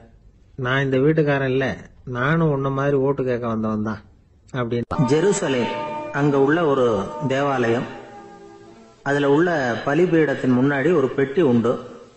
அது காணிக்கை பெட்டி. ஆலயத்துக்கு வர்றவங்க பிரார்த்தனை பண்ணிவிட்டு திரும்பி போற சமயத்துல அந்த பெட்டியில காணிக்கை போடுவாங்க. அவங்களால எவ்வளவு முடியுமோ அவ்வளவு போடுறது வழக்கம். அவங்கவுங்க வசதிக்கு தகுந்த மாதிரி போடுவாங்க. வசதி உள்ளவங்களா இருந்தாலும் சரி, வசதியே இல்லாத வறியவர்களா இருந்தாலும் சரி, ஆலய காணிக்கை பெட்டியில காசு போடுறது அவங்களுக்கு ரொம்ப பெருமையான ஒரு செயல். ஒரு சமயம் இயேசு தம்முடைய சீடர்களோடு அந்த ஆலயத்துக்கு வர்றார். அங்க உட்காந்து ரொம்ப நேரம் வழிபாடு பண்ணிட்டு இருக்கிறார். சீடர்களும் அந்த ஜபத்துல கலந்துகிட்டாங்க. வழிபாடு முடிஞ்சுது. இயேசு உட்கார்ந்துருக்கிறார். காணிக்கை பெட்டியில காசு போடுறவங்கள கவனிக்கிறார். சீடர்களும் அதையே கவனிச்சுக்கிட்டு இருக்கிறாங்க. ரொம்ப பேர் வரிசையா வந்தாங்க. அவங்களால முடிஞ்ச அளவுக்கு காசு போட்டுட்டு அவங்க பாட்டுக்கு போய்கிட்டு இருக்கிறாங்க. வசதியானவங்க நிறைய பேர் வந்தாங்க. அதுக்கு மத்தியில வயசான ஒரு அம்மா, அவங்களும் வந்து காசு போட்டுட்டு போறாங்க. இப்போ இயேசு தன்னுடைய சீடர்கள் பக்கம் திரும்பினார். ஒரு கேள்வி கேட்டார். இப்போ இந்த காணிக்கை பெட்டியில நிறைய பேர் வந்து காசு போட்டுட்டு போறத நீங்க கவனிச்சிங்க. இன்னைக்கு இந்த காணிக்கை பெட்டியில ரொம்பவும் அதிகமா காசு போட்டது யார் அப்படின்னு கேட்டார். முதல்ல வந்தார ஒரு பெரிய மனுஷன், அவர் தான் அதிகமா போட்டார் அப்படின்னாரு ஒருத்தர். மூணாவதா வந்தவர் தான் அதிகமா போட்டார், நான் கவனிச்சேன் அப்படின்னாரு இன்னொருத்தர். இப்படி ஆளுக்கு ஒரு விதமா சொல்றாங்க. கடைசியா இயேசு சொன்னாராம், இன்றைக்கு அந்த பெட்டியில அதிகமா காசு போட்டவங்க அந்த வயசான அம்மா தான் அப்படின்னாராம். சீடர்களுக்கு ஒன்றும் புரியல. அந்த அம்மா ரொம்பவும் ஏழையாச்சே, அவங்க எப்படி அதிகமாக காணிக்கை செலுத்த முடியும் அப்படிங்கிறது அவங்க சந்தேகம். இயேசு விளக்குனார். நிறைய பேர் வந்தாங்க, நிறையவே காசுகள் போட்டாங்க, அது உண்மைதான். ஆனால் அந்த அம்மா என்ன பண்ணாங்க கவனிச்சிங்களா? வந்தாங்க, தன்னுடைய காசு பையை திறந்தாங்க, அப்படியே கொட்டுனாங்க. அதில் இருந்தது 2 காசுகள் தான். அந்த 2 காசும் காணிக்கை பெட்டியில் விழுந்துட்டுது. மற்றவங்கள்லாம் தங்கள்கிட்ட இருந்த செல்வத்தின் ஒரு சிறு பகுதியை எடுத்து பெட்டியில் போட்டாங்க. ஆனால் இந்த அம்மா தன்கிட்ட என்ன இருந்ததோ அதை அப்படியே போட்டுட்டாங்க. தன்னுடைய பிழைப்புக்காக வச்சிருந்த அவ்வளவையும் இழக்கிறதுக்கு தயாராயிட்டாங்க. அவ்வளவு தாராள மனசு அவங்களுக்கு. அதனால அவங்க செலுத்தின காணிக்கை தான் அளவில் அதிகம் அப்படின்னார். விலை மதிப்பில்லாத முத்து புதையல் ஒருத்தனுக்கு கிடைக்க போகுதுன்னு வச்சுக்கோங்க. அதன் மதிப்பை உணர்ந்தவன் என்ன பண்ணுவான்? அதை அடையறதுக்காக தன்கிட்ட இருக்கிற எதையும் கொடுக்கறதுக்கு தயாரா இருப்பான் இல்லையா? அது மாதிரிதான் இதுவும் அப்படின்னார். உலக மதிப்பீடுகளை துரும்பா தூசியா மதிச்சு அதையெல்லாம் உதறி விடுகிறவன் இறையருள் அப்படிங்கிற இணையில்லாத செல்வத்தை பெறுகிறான் அப்படிங்கிறது இதுல உள்ள கருத்து. இறைவனுக்காக இழப்பதுன்னா துன்பப்படுகிறவர்களுக்காக, ஏழைகளுக்காக, ஏதுமற்றவர்களுக்காக இழப்பது அப்படின்னு அர்த்தம். உங்கள் அயலானுக்கு நீங்கள் என்ன உதவி செய்தாலும் அதை எனக்கே செய்கிறீர்கள் அப்படின்னு இயேசு சொல்லியிருக்கிறார். அடுத்தவங்களுக்கு உதவணுங்கிற குணம் இன்னைக்கு ரொம்ப குறைஞ்சி போச்சு. ஒருத்தன் வாழைப்பழத்தோல் வழுக்கி கீழே விழுந்துட்டான். பக்கத்தில் இருந்த நண்பன் உடனே அவனை தூக்கிக்கிட்டு போய் ஆஸ்பத்திரியில் சேர்த்துட்டான். அதுக்கப்புறம் சொன்னான், நீ அந்த வாழைப்பழத்தோலில் காலை வைக்க போகிறத முன்னாடியே நான் கவனிச்சுட்டேன் அப்படின்னானா. அப்படின்னா அப்போவே நீ எனக்கு உதவி செஞ்சிருக்கலாமே அப்படின்னானா அவன். நான் டாக்டருக்கு உதவலாம்னு நினச்சிட்டேன் அப்படின்னா இவன். 14ஆம் பாட்டு. உங்கள் புழக்கடை தோட்டத்து வாவையுள் செங்கடு நீர் வாய் நெகிழ்ந்து ஆம்பல் வாய் கும்பினகான் செங்கல் பொடிக்கூரை வெண்பல் தவத்தவர் தங்கள் தெருக்கோயில் சங்கிடுவான் போதந்தார் எங்களை முன்னம் எழுப்புவான் வாய்பேசும் நங்காய் எழுந்திராய் நாணாதாய் நாவுடையாய் சங்கொடு சக்கரம் ஏந்தும் தடக்கையன் பங்கையக் கண்ணானை பாடேலோர் எம்பாவாய். நேற்று முன்னதாக எழுந்து எங்களையெல்லாம் எழுப்புவதாக வாய்கிழியச் சொன்ன பெண்ணே, அதையெல்லாம் மறந்துவிட்டு உறங்குகிறாயே, உனக்கு வெட்கமாக இல்லையா? பேச்சு மட்டும் பிரமாதமாக இருக்கிறதே. உன் வீட்டு புழக்கடை தோட்டத்தில் உள்ள சிறுகுளத்தில் செங்கழுநீர் மலர்கள் பூக்கத் தொடங்கிவிட்டன. ஆம்பல் மலர்கள் வாய்மூடிக் கொள்கின்றன. செங்கற்பொடியாலே காவி நிறமாக்கப்பட்ட ஆடையுடன் தூய்மையான வெள்ள பற்களை கொண்ட துறவிகள் தங்கள் திருக்கோயில்களின் வழிபாட்டிற்காக செல்லுகிறார்கள். விடிந்து விட்டது என்பது இப்போதாவது உனக்கு தெரிகிறதா? சங்கையும் சக்கரத்தையும் ஏந்திய நீண்ட கரங்களை உடைய, தாமரை போன்ற கண்களுடைய திருமாலை பாடுவதற்கு எங்கள் குழுவில் நீயும் வந்து சேர்ந்து கொள் வா என்று அழைக்கிறார்கள். இதில் எழுப்பப்படுகிற பெண் 3 விடிகள் உடையவள். அவளை 3 வார்த்தைகளாலே அழைக்கிறார்கள். நங்காய், நாணாதாய், நாவுடையாய், எல்லாமே ஒரு மோனை. நங்காய் என்ற சொல்லுக்கு என்ன பொருள் என்றால் பூரணமானவள் என்று, முழுமையானவள் என்று பொருள். தமிழிலே நம்பி என்ற சொல் பூரணரை குறிக்கும். அதுபோல் நங்கை என்ற சொல் பூரணமான தன்மையுடைய பெண்ணை குறிக்கும். நீ நங்கை நல்லாள். உங்களை எழுப்புகிறேன் என்றதால் நாவுடையாய், நல்ல நீளமா பேசுகிறாய். ஆனால் எழுப்பாமல் உறங்குவதால் நீ வெட்கங்கெட்டவள், நாணாதாய். நாவுடையாய், நல்ல பேச்சு மட்டும் பேச தெரிந்து வைத்திருக்கிறார். திருவள்ளுவர் சொல்கிறார், சொல்லுதல் யாருக்கும் எளிய அறியவாம் சொல்லிய வண்ணம் செயல். சொன்ன வண்ணம் செய்வது ரொம்ப கஷ்டம். நான் நாளைக்கு உங்களை வந்து எழுப்புகிறேன் என்று நேற்று சொன்னவள் இன்றைக்கு தூங்கி கொண்டிருக்கிறாள் என்றால் என்ன பொருள்? அதாவது மனிதர்கள் உயர வேண்டும் என்று நினைப்பார்கள், எண்ணம் அவர்களுக்கு தோன்றிவிடும், எல்லாரிடத்திலும் சொல்லிவிடுவார்கள், நிறைவேற்றுவதற்கு கஷ்டப்படுவார்கள். இந்த தமஸ் என்கிற தமோ குணம் இருப்பதாலே மனிதர்கள் முன்னேற முடியாமல் கஷ்டப்படுகிறார்கள். எல்லார்ட்டையும் சொல்லுவார்கள், ஆனால் அவர்கள் பின்பற்ற முடியாதபடி அவர்களுக்கு ஆகிவிடும். இப்படி சொன்ன உடனே அந்த பெண் உள்ளே இருக்கிறவள் பொழுது விடிந்தது என்பதற்கு என்ன அடையாளம் என்று கேட்பாள் அல்லவா? இவர்கள் கொஞ்சம் கோபமாக பேசுகிறார்கள். போ, வீட்டு தோட்டத்தில் போய் பார். பேசுகிற போது தோழிகள் உங்கள் வீடு அப்படின்னு பிரித்தாலே கோபமாக இருக்கிறார்கள்னு பொருள். உங்கள் புழக்கடை தோட்டத்து வாவியுள், போய் பாரு, உங்கள் வீட்டு தோட்டம், அதில் ஒரு குளம் இருக்குது, அந்த குளத்தில் போய் பாரு என்ன நடந்திருக்குன்னு தெரியும். நீங்கள் பழைய வாழ்க்கை இருக்குது பாருங்கள், வீடுலேயே ஒரு சின்ன குளம் இருக்கும், பின்பக்கம் போனால் பின்னால் அந்த தோட்ட வெளியில் ஒரு சின்ன குளம் இருக்கும், அதில் பூக்கள் பூத்து இருக்கும், மீன்கள் விளையாடி கொண்டு இருக்கும்.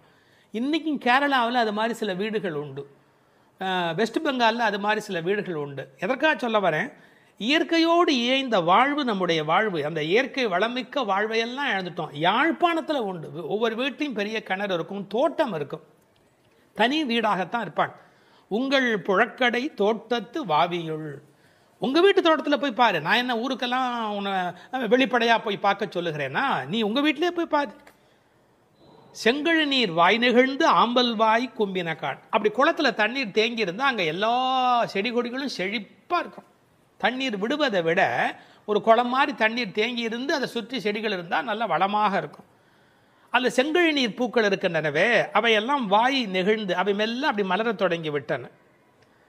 மலருதல், நெகிழ்தல், இழகுதல், தளருதல், இறங்குதல், எத்தனை அழகு இருக்கு. மலர் அப்படியே மெல்ல அப்படி நெகிழ்ந்து கொண்டே வரும். ஆம்பல் மலர் இருக்கிறது, அது என்னன்னா சூரிய உதயம் ஆன உடனே அப்படியே மெல்ல கூம்பத் தொடங்கிவிடும். அது இருளிலே மலரும், பகலிலே மூடிக்கொள்ளும். செங்கழு நீர் வாய் நெகிழ்ந்து ஆம்பல் வாய் கும்பினகான். செங்கல் பொடி கூரை வெண்பல் தவத்தவர், அதாவது காவியுடை தரித்த துறவிகள். அவர்கள் துணியை எப்படி காவியாக்குவார்கள்னா, செம்மண் கட்டி இருக்கு இல்லையா, செங்கல், நல்ல கல் மாதிரி, அந்த செம்மண் கட்டி எடுத்து பொடிச்சு அதை தண்ணீரில் கரைத்து அதில் வெள்ளை துணியை முக்கி தான் காவியாக அதை மாற்றுவார்கள். கூரைனா துணின்னு அர்த்தம். பொடியினால் தயாரிக்கப்பட்டது செங்கல் பொடி, சிவந்த செம்மண் கட்டி பொடியினாலே காவி.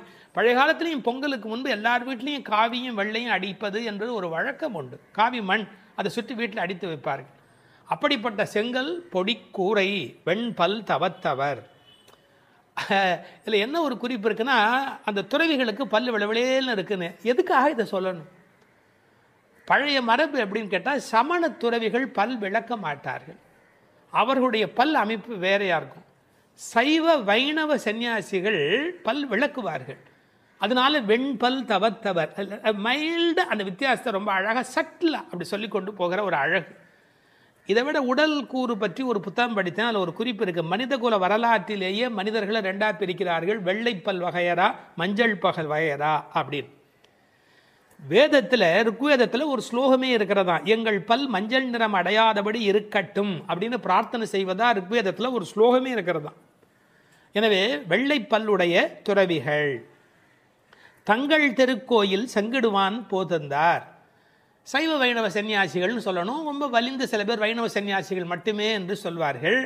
தங்கள் திருக்கோயிலுங்கிற வார்த்தை தான் நமக்கு அதை நல்ல பிரித்து கொடுக்கும். அவங்கவுங்க கோயிலை திறந்து வைக்கிறதுக்கு போகிறாங்க. தங்கள் திருக்கோயில், தங்களுடைய கோயில். சங்கிடுவான்னு சொன்னால் சாவி போட்டு திறக்கணும், அதுக்கு சங்குன்னு பேர். சாவிக்கு சங்குன்னு பேர். இன்னொரு பொருள் கோயில் திறக்கிற போது சங்கு ஊதுகிற வழக்கமும் உண்டு, மங்கள பொருளாக சங்கு ஊதுகிற வழக்கமும் உண்டு. தங்கள் திருக்கோயில் சங்கிடுவான் போதந்தார், கோயிலை திறப்பதற்காக போய்விட்டார்கள். எங்களை முன்னம் எழுப்புவான் வாய்பேசும் நங்காய் எழுந்திராய் நானாதாய் நாவுடையாய். எங்களை முன்னாடி எழுப்புறேன்னு சொன்னியம்மா, ஆனால் இப்போ வெட்கம் இல்லாமல் தூங்கி கொண்டிருக்கிறாயே. அப்போது நானாதாய் நாவுடையாய், இந்த நாவுடையாய்ங்கிற சொல்லுக்கு எப்படி பொருள் சொல்வது? அதாவது நாவினுடைய பயனே என்ன என்பதை இளங்கோடிகள் சிலப்பதிகாரத்தில் சொன்னார். பஞ்சவர்க்கு தூது நடந்தானே ஏத்தாத நா என்ன நாவே. வடவரையை மத்தாக்கின்னு ஒரு பாட்டு வரும் இல்லையா, அந்த பாடல்ல பஞ்சவர்க்கு தூது நடந்தானே ஏத்தாத நா என்ன நாவே, நாராயணா என்னாத நா என்ன நாவே. சிலப்பதிகாரத்தில் இளங்கோடிகள் சொல்லுகிறார், நாவினுடைய பயனே நாராயணனுடைய நாமத்தை சொல்லுவது என்று. அப்படி எங்களை எழுப்புறேன்னு பேசுறதுக்கு உனக்கு நாக்கு கொடுக்கல, நீ கடவுள் திருநாமம் சொல்லுவதற்கு தான் உனக்கு நாக்கு கொடுத்திருக்கிறார்கள். உன்னுடைய நாவை பயன்படுத்த வேண்டாத இடத்தில் பயன்படுத்திய குற்றமும், பயன்படுத்த வேண்டிய இடத்தில் பயன்படுத்தாத குற்றமுமாய் 2 குற்றங்கள் செய்து கொண்டிருக்கிறாயே, நியாயமா? சங்கொடு சக்கரம் ஏந்தும் தடக்கையன். நம்ம எப்படிப்பட்ட சங்கு கையில் ஏந்தி இருக்கிறான், அதெல்லாம் ஆழ்வார்கள் அனுபவித்திருக்கிறார்கள். சிலப்பதிகாரத்திலேருந்தே சொல்லுகிறானே, பகைவன் சங்காழியும் பால்வெண் சக்கரமும் தகைபெரு தாமரை கையில் ஏந்தி அப்படின்னு சங்கு சக்கரம் கையில் வைத்து கொண்டிருக்கிறான் ஸ்ரீமன் நாராயணன். சங்கோடு சக்கரம் ஏந்தும் தடக்கையான். தடம் தோல்னா வலிமையான, கையில் புஜ பராக்கிரம, அவனுக்கு தோள்கள் அவ்வளோ வலிமையான தோள். அப்படிப்பட்டவன் பங்கைய கண்ணனை பாடேலோர் எம்பாவாய். அவனுடைய கண்ணழகில் ஈடுபட வேண்டாமா? தாமரை போன்ற கண்கள் உடையவன் அல்லவா பங்கைய கண்ணன், தாமரையை ஒத்த கண்களை உடையவன். பெருமாளுக்கு தாமரை கண்ணன் பல காரணத்தினால பேர். தாமரை போல் சிவந்தது அந்த யோகத்துயில் இருக்கும்போது தாம் அரைக்கண்ணன், பாதி மூடியும் பாதி திறந்தும் இருக்கக்கூடிய தாம் அரைக்கண்ணோடு விளங்குகின்றவன். பங்கைய கண்ணனை பாடேலோர் எம்பாவாய். திருப்பாணாழ்வார் அந்த பெருமாளுடைய திருக்கோலத்தை அனுபவிக்கிற போது கரியவாகி புடைபெயர்ந்து மெளிர்ந்து செவ்வரி ஓடிய நீண்ட பெரிய கண்கள், அடாடாடா அந்த கண்ணழகில் மயங்கி போய் பேசுகிறார். கரியவாகி புடை பெயர்ந்து, கண் எப்படி இருக்கணுங்கிறதுக்கான வர்ணனை பாருங்க. புடை பெயர் நல்ல அப்படி முட்டை கண் நல்ல மேலே வந்து நிற்கிறது. கரியவாகி புடை பெயர்ந்து மெளிர்ந்து, அந்த கண்ணிலேயே ஒரு ஒளி இருக்கணும், அப்படியே அதுலேருந்து ஒரு விதமான வெளிச்சம் புறப்படணும். செவ்வரி ஓடிய நீண்ட பெரிய கண்கள், அடேப்பா நீளமான கண்ணாகவும் இருக்கணும். அவ்வளவு கண்ணழகு உடையவன் எம்பெருமான். பங்கைய கண்ணனை பாடேலோர் எம்பாவாய். நம்முடைய கண்ணின் பயன் அந்த கண்ணை கண்டு மகிழ்வது, நாவின் பயன் அவன் புகழ் பேசுவது. அதையெல்லாம் விட்டுவிட்டு இப்படி தூக்கத்தில் என்ன சுகம் என்று படுத்திருக்கிறாய், எழுந்திரம்மா எழுந்திரு என்று எழுப்புவதாக இந்த திருப்பாடல் அமைந்திருக்கிறது.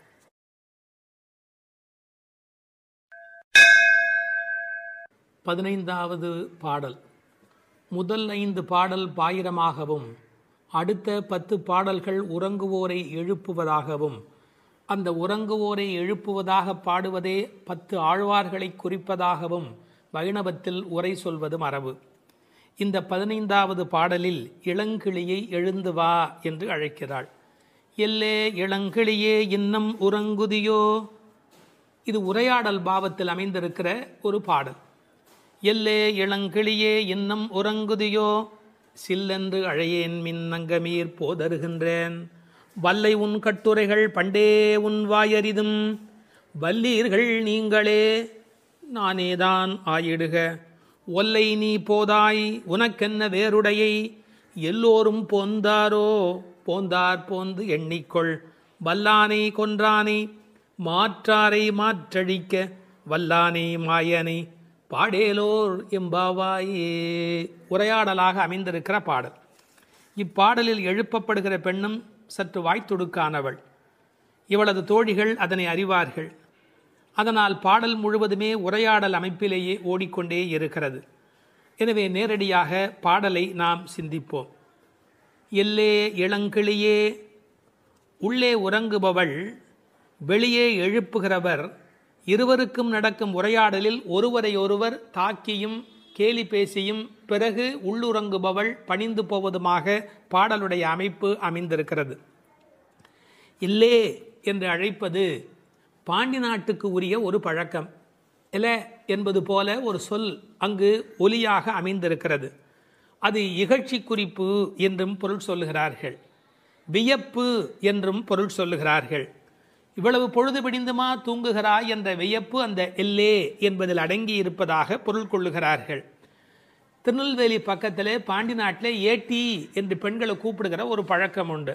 இல்லை ஏன்னா இன்னும் தூங்கிட்டு இருக்கிற, எந்திரி, இல்லை இந்த சொல்லினுடைய ஒரு அமைப்பாக இருப்பதற்கும் வாய்ப்பு உண்டு. பாண்டி நாட்டுக்கு உரியவள் ஆண்டாள் நாச்சியார். எல்லே இளங்கிளியே, இளமையான கிளி. கிளிக்கும் ஆண்டாளுக்கும் உள்ள தொடர்பு இந்த உலகமறிந்த ஒரு பெரிய விஷயம். இல்லை என்ன பொருள் என்று கேட்டால், இங்கே தூங்கி கொண்டு இருக்கிறாளே அவள் முழிச்சுட்டா. முதல் வீட்டிலே இவர்கள் பாடிய பாடலை கேட்டுவிட்டு அதை பாடிக்கொண்டு இருக்கிறார். அவள் மகா ரசிகை.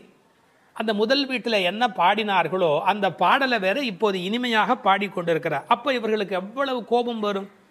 அந்த இளங்கிளி என்ற வார்த்தையினாலே அவள் கிளி எப்படி மிழற்றுமோ அப்படி அந்த பாடலை சொல்லிக் கொண்டிருக்கிறாள் என்று ஒரு அர்த்தம் பண்ணுகிறார்கள். நீயும் கிளியும் சமம் என்று சொன்னாலும் கிளி போன்ற குரல் என்பதாலே கிளி சமமாகிடும். ஆனால் உன் இளமைக்கு கிளி ஈடாகாது. இளங்கிளியே இன்னும் உறங்குதியோ, அது என்ன இன்னும்? உனக்கு தான் விழுந்து காதல் விழுந்து எழுந்து விட்டாயே, அப்புறம் என்ன மறுபடியும் படுத்துக்கொண்டே இருக்கிறது? இன்னும் உறங்குதியோ. உடனே உள்ள இருக்கிறவள் சொன்னாள், சில் என்று அழையேன் மின். என்னடி சில்லுன்னு கூப்பிடுறீங்க, சிலுகு சிலுகு என்று உரை எழுதுவார்கள். அதாவது எலும்பை பனி குளிர் தொலைக்கும், அப்படியே ஊசி குத்துற மாதிரி எலும்பை தொலைக்கும்.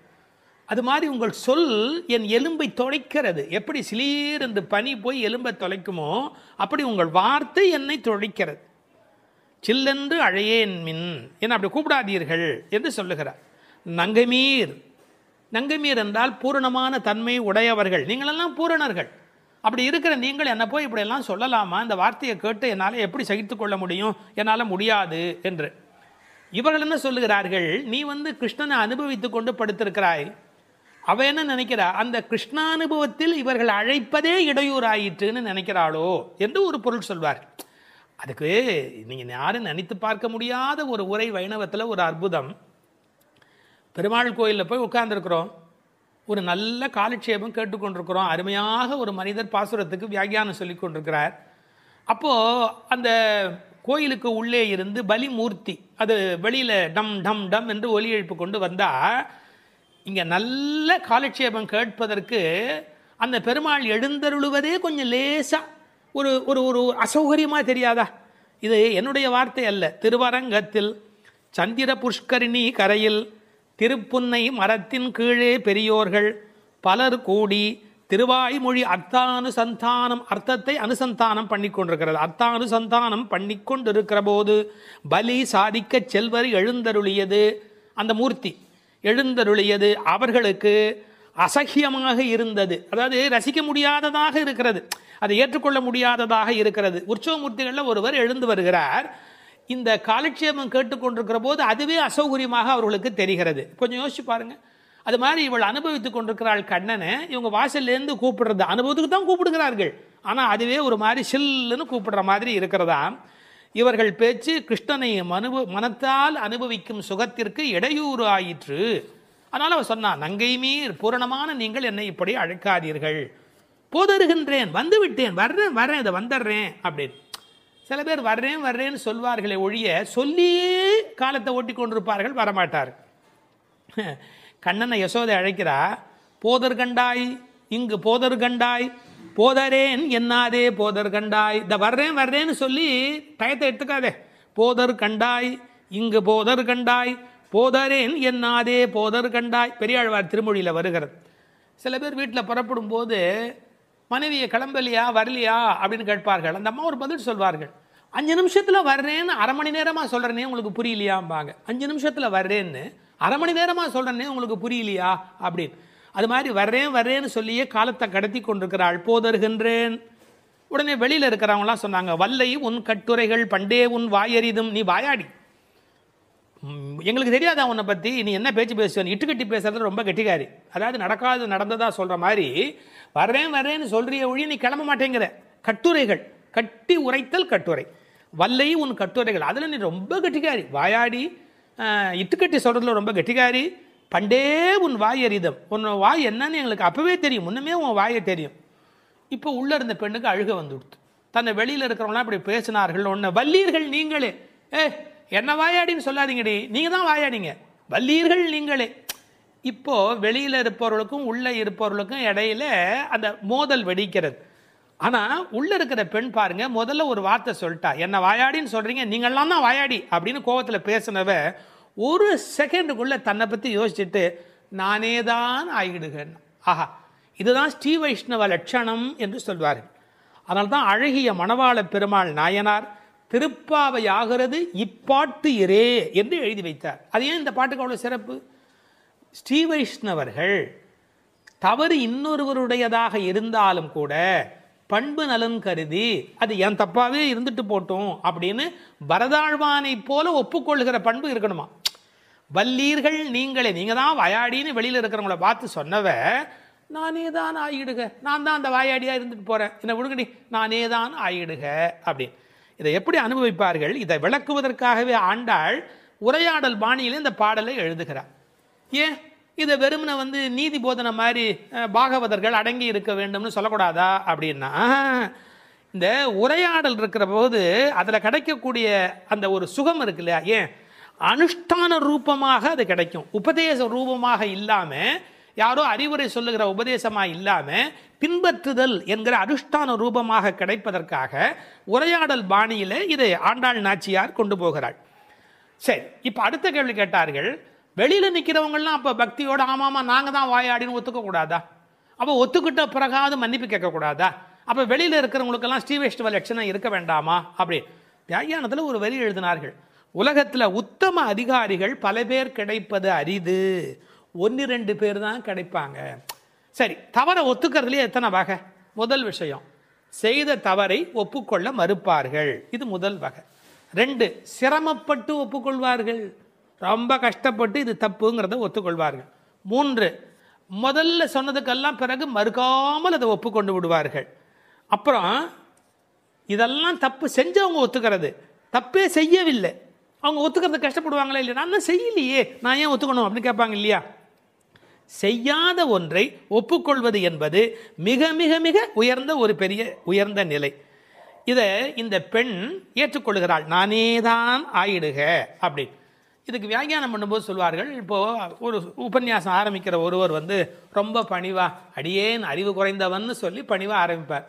கீழேந்து ஒருத்தர் எழுச்சி, ஆமாம் சுவாமி உமக்கு அறிவு கம்மின்னு மட்டும் சொல்லி பார்க்கட்டுமே, கேட்கிறவருடைய கோபம் எங்கே போய் நிற்கும்? அதாவது உபதேச அளவில் இருக்கக்கூடாது, அனுஷ்டான ரூபத்தில் இருக்க வேண்டும் என்பதற்கு உள்ள இருக்கிற பெண் அடையாளம்.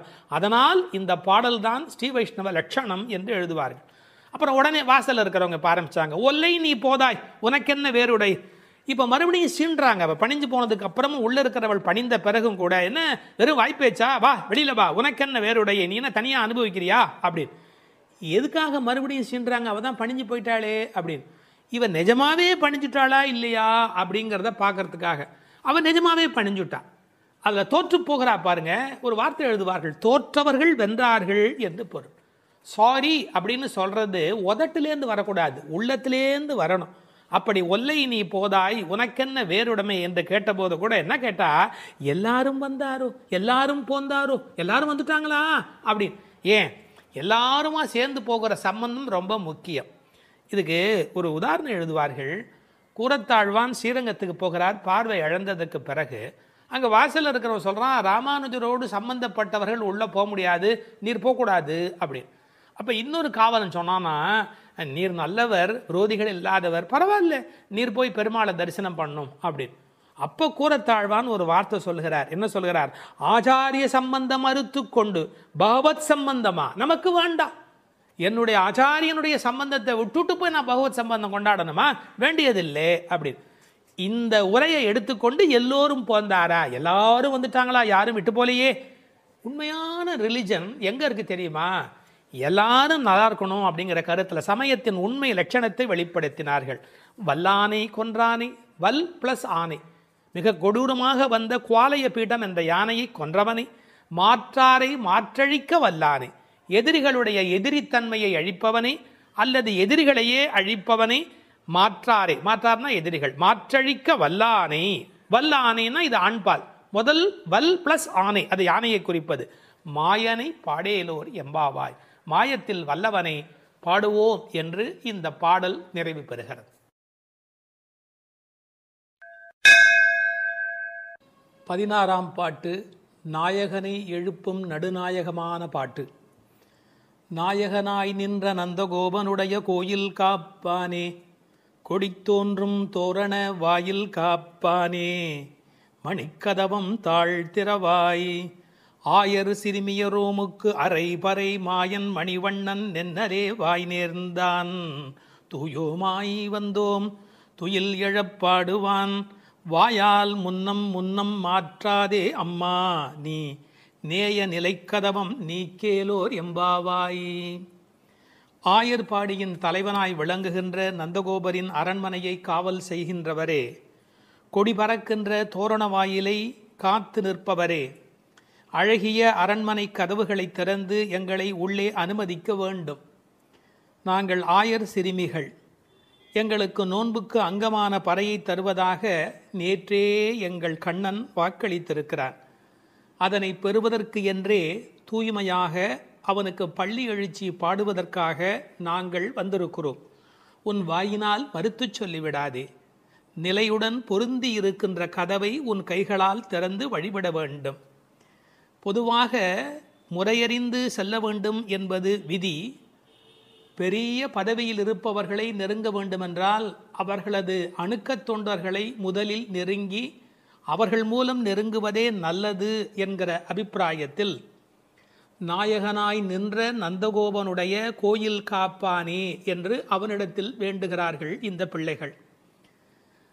பொதுவாக நாயகனாய் என்பது கண்ணனுக்கு மட்டுமே பொருந்துகிற பதம்.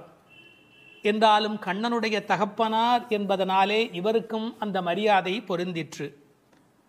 அந்த நந்தகோபனுடைய கோயில் காப்பானே என்று நேரடியாக நாம் போகலாம் என்றாலும், நந்தகோபனிடத்தில் கண்ணபெருமான் கோல்கீழ்கன்றாய் அடங்கி இருக்கின்றவன். அவனை அதட்டி ஆளுகிற பேறு பெற்றமையினாலே, உலகநாயகனை அடக்கி ஆளுகிற பேறு பெற்றமையினாலே இவனும் நாயகன். ராமாயணத்திலே சீத்தையோடு புஷ்பக விமானத்தில் ராமர் திரும்பி வருகிற காலத்தில் அயோத்தியை கைகாட்டி, இதோ என் தகப்பனாருடைய ராஜதானி என்று சொன்னதாக ஒரு வரலாறு உண்டு. தன்னுடைய நாடு என்பதை காட்டிலும் தன்னுடைய தகப்பனாருடைய நாடு என்று சொல்வதிலே ராமபிரான் எப்படி உகக்கிறானோ, அப்படி கண்ணனும் தன்னுடைய தகப்பனாகிய நந்தகோபனை கொண்டாடினால் உகப்பான் என்பதற்காக நந்தகோபனை கொண்டாடுகிறார்கள். கோயிலுக்குள் போகிற போது கூட ஜெய விஜயர்கள், க்ஷேத்திர பாலர்கள் இவர்களையெல்லாம் வணங்கிவிட்டு செல்வதாகத்தான் மரபு. இந்த பாடலிலே ஒரு நுட்பத்தை கவனிக்க வேண்டும். நீராட நீராட என்று பெண்களை எழுப்பியவர்கள் நீராடுவதற்கு யமுனைக்கோ பொய்கைக்கோ போகவில்லை. நேராக நந்தகோபருடைய திருமாளிகைக்கு வந்திருக்கிறார்கள் என்று சொன்னால், இவர்கள் நந்தகோபருடைய திருமகனோடு நிகழ்த்துகிற அந்த சம்பாதம்தான் உண்மையான நீராட்டு. இப்போது கோயில் காப்பானே என்பதற்குரிய விளக்கத்தை பார்ப்போம். திருமாளிகையை காவல் செய்து கொண்டிருப்பவனே என்பது வெளிப்படையான பொருள். ஆனால் மரபு கருதி ததீயரை முன்னிட்டே பகவானை பற்ற வேண்டும் என்று அவன் காலில் விழுகிறார்கள் என்று சொல்வார்கள். அதாவது ஆண்டவனுக்கு உரிய அணுக்கத் தொண்டர்களை நாம் மதித்தால் மட்டுமே ஆண்டவன் பிரீத்தி அடைகிறார். எனவே அவனுடைய காலிலும் விழுவதற்கு அவர்கள் தயாராக இருக்கிறார்கள்.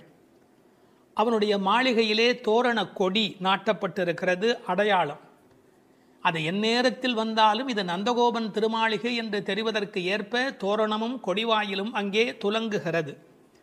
கொடி தோன்றும் வாயில் காப்பானே. கோயில் காப்பான் என்பவன் வெளிப்புறத்தினுடைய திருமாளிகையின் காவலில் இருக்கிறவன். அடுத்த மதில் வாசலில் காவலுக்கு இருக்கிறவன் வாயில் காப்பான். அவனிடத்திலும் இவர்கள் வேண்டுகிறார்கள். இதை ஒரு கற்பனையான உரையாடலாக உரை சொல்லுகிறவர்கள் பேசுவது வழக்கம். நாங்கள் காவல்காரர்கள், எங்கள் கண்ணனுக்கு யாராலே என்ன நலிவு வரும் என்று தெரியாது, அதனால் யாரையும் அனுமதிக்க முடியாது என்று அவர்கள் தயக்கம், பயம், அகாலம் காரணமாக துயில் எழுப்பவும் கூடாது என்ற எண்ணத்தினாலே அவர்கள் மறுப்பதற்கு வாய்ப்பு உண்டு. இதற்கெல்லாம் பதில் சொல்வது போல இந்த பெண்கள் பேசுவது போல உரையாடலாக உரை காண்பது என்பது வழக்கம்.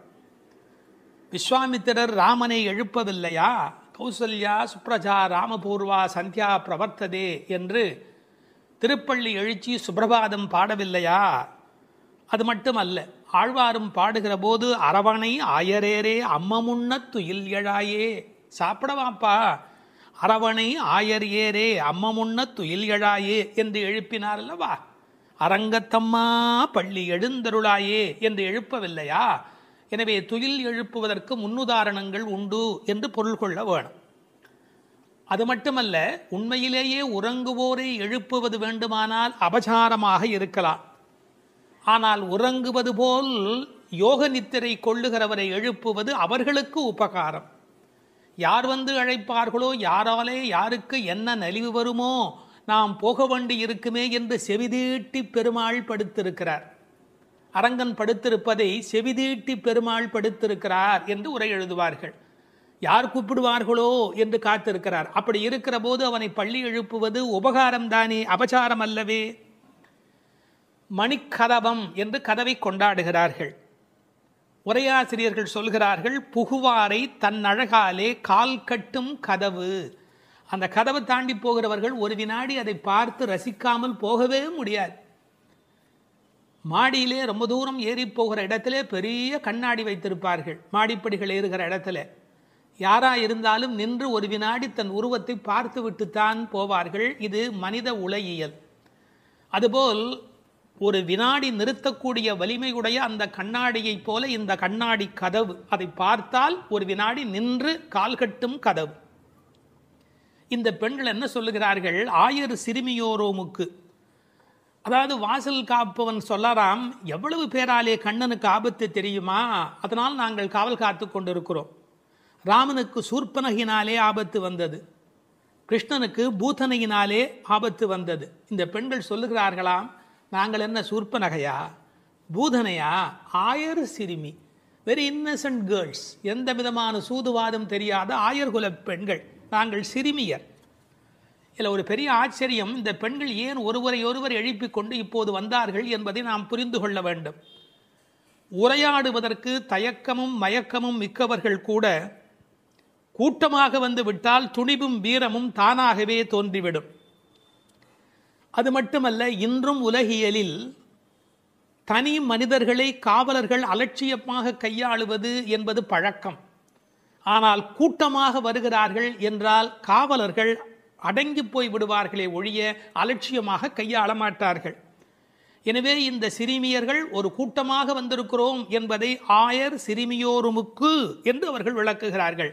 நாங்கள் ஒரு பெரிய கூட்டம், ஞாபகம் இருக்கட்டும். அரை பறை, விளையாட்டாக அடிக்கின்ற அந்த பறை என்ற தோல் கருவி. மாயன் மணிவண்ணன், மாயையிலே வல்லவன், மிகச்சிறந்த வியக்கத்தக்க காரியங்களை செய்கின்ற வல்லமையுடையவன். மணிவண்ணன், ரத்தினம் போலே மாணிக்கக்கல் போலே ஒளி வீசுகிறவன், நீலமேக சியாமள வண்ணன். அந்த அற்புதமான மாயன் மணிவண்ணன் நென்னலே வாய் நேர்ந்தார். அந்த ஏகாரம் ரொம்ப வலிமையானது, நேத்திக்கே சொல்லிட்டான்ப்பா, அதை முன்னரே பண்ணி கொடுத்த சத்தியப்பிரமாத், ஆல்ரெடி ப்ராமிஸ்ட். நென்னலே வாய் நேர்ந்தார். அவன் சொன்னான், சொன்ன சொல்லை அவன் காப்பாற்றுவதற்கு நீ துணை நிற்க வேண்டாமா?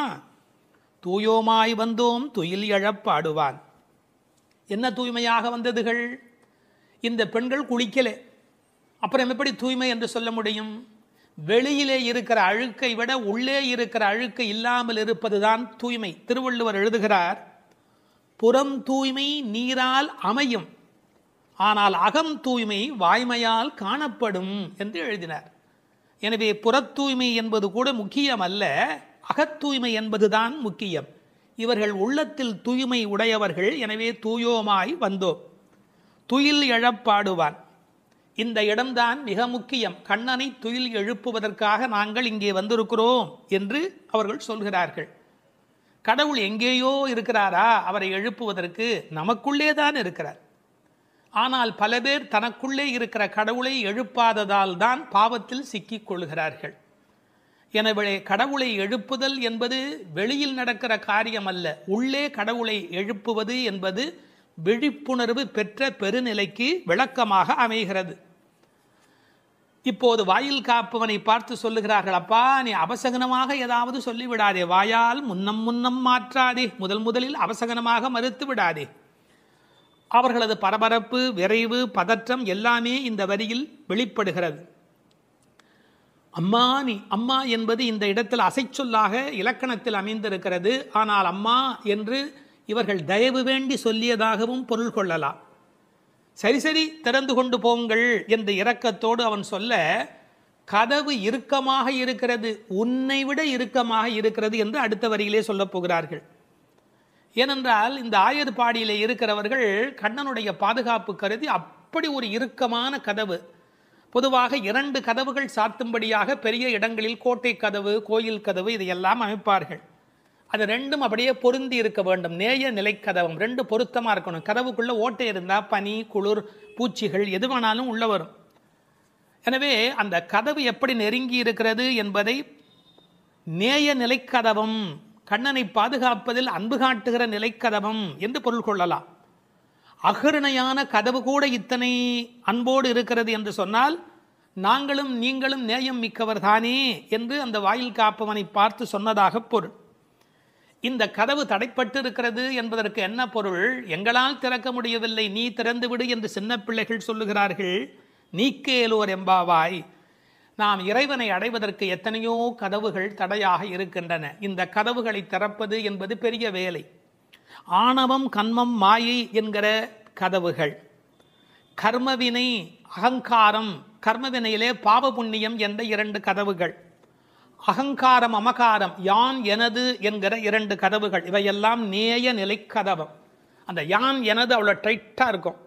கர்மவினையில் பாவ புண்ணியம் அவ்வளோ டைட்டாக இருக்கும். நம்ம இறைவனை போய் சேருவதற்கு இவையெல்லாம் தடை.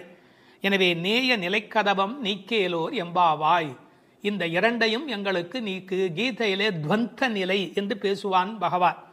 அதாவது ராகத்வேஷத்தோடு கூடிய நிலை பகவானை அடைவதற்கு இடையூறாக இருக்கிறது. எனவே அந்த இரண்டும் அப்படி இறுகி கிடக்கிறது. அந்த நேய நிலைக்கதவம் நீக்கு என்று வேண்டுவதாக இந்த பாசுரம் நிறைவு பெறுகிறது.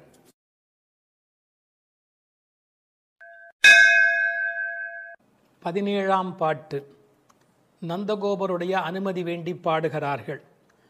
அம்பரமே தண்ணீரே சோரே அறம் செய்யும் எம்பெருமான் நந்தகோபாலா எழுந்திராய், கும்பனார்க்கெல்லாம் கொழுந்தே குலவிளக்கே எம்பெருமாட்டி யசோதாய் அறிவுராய், அம்பரம் ஊடறுத்து ஓங்கி உலகளந்த உம்பர் கோமானே உறங்காது எழுந்திராய், செம்பொல் கழலடி செல்வா பலதேவா உம்பியும் நீயும் உறங்கேலோ எம்பாவாய்.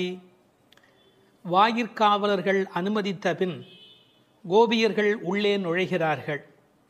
அங்கு நந்தகோபனுடைய இருப்பிடத்தில் அவனை எழுப்பி, அடுத்து படுத்திருந்த யசோதையை எழுப்பி, ஆர்வமிகுதியால் கண்ணனை எழுப்பி, அவன் குறிப்பாக பலராமனை எழுப்புகிற அழகான பாசுரம் இது.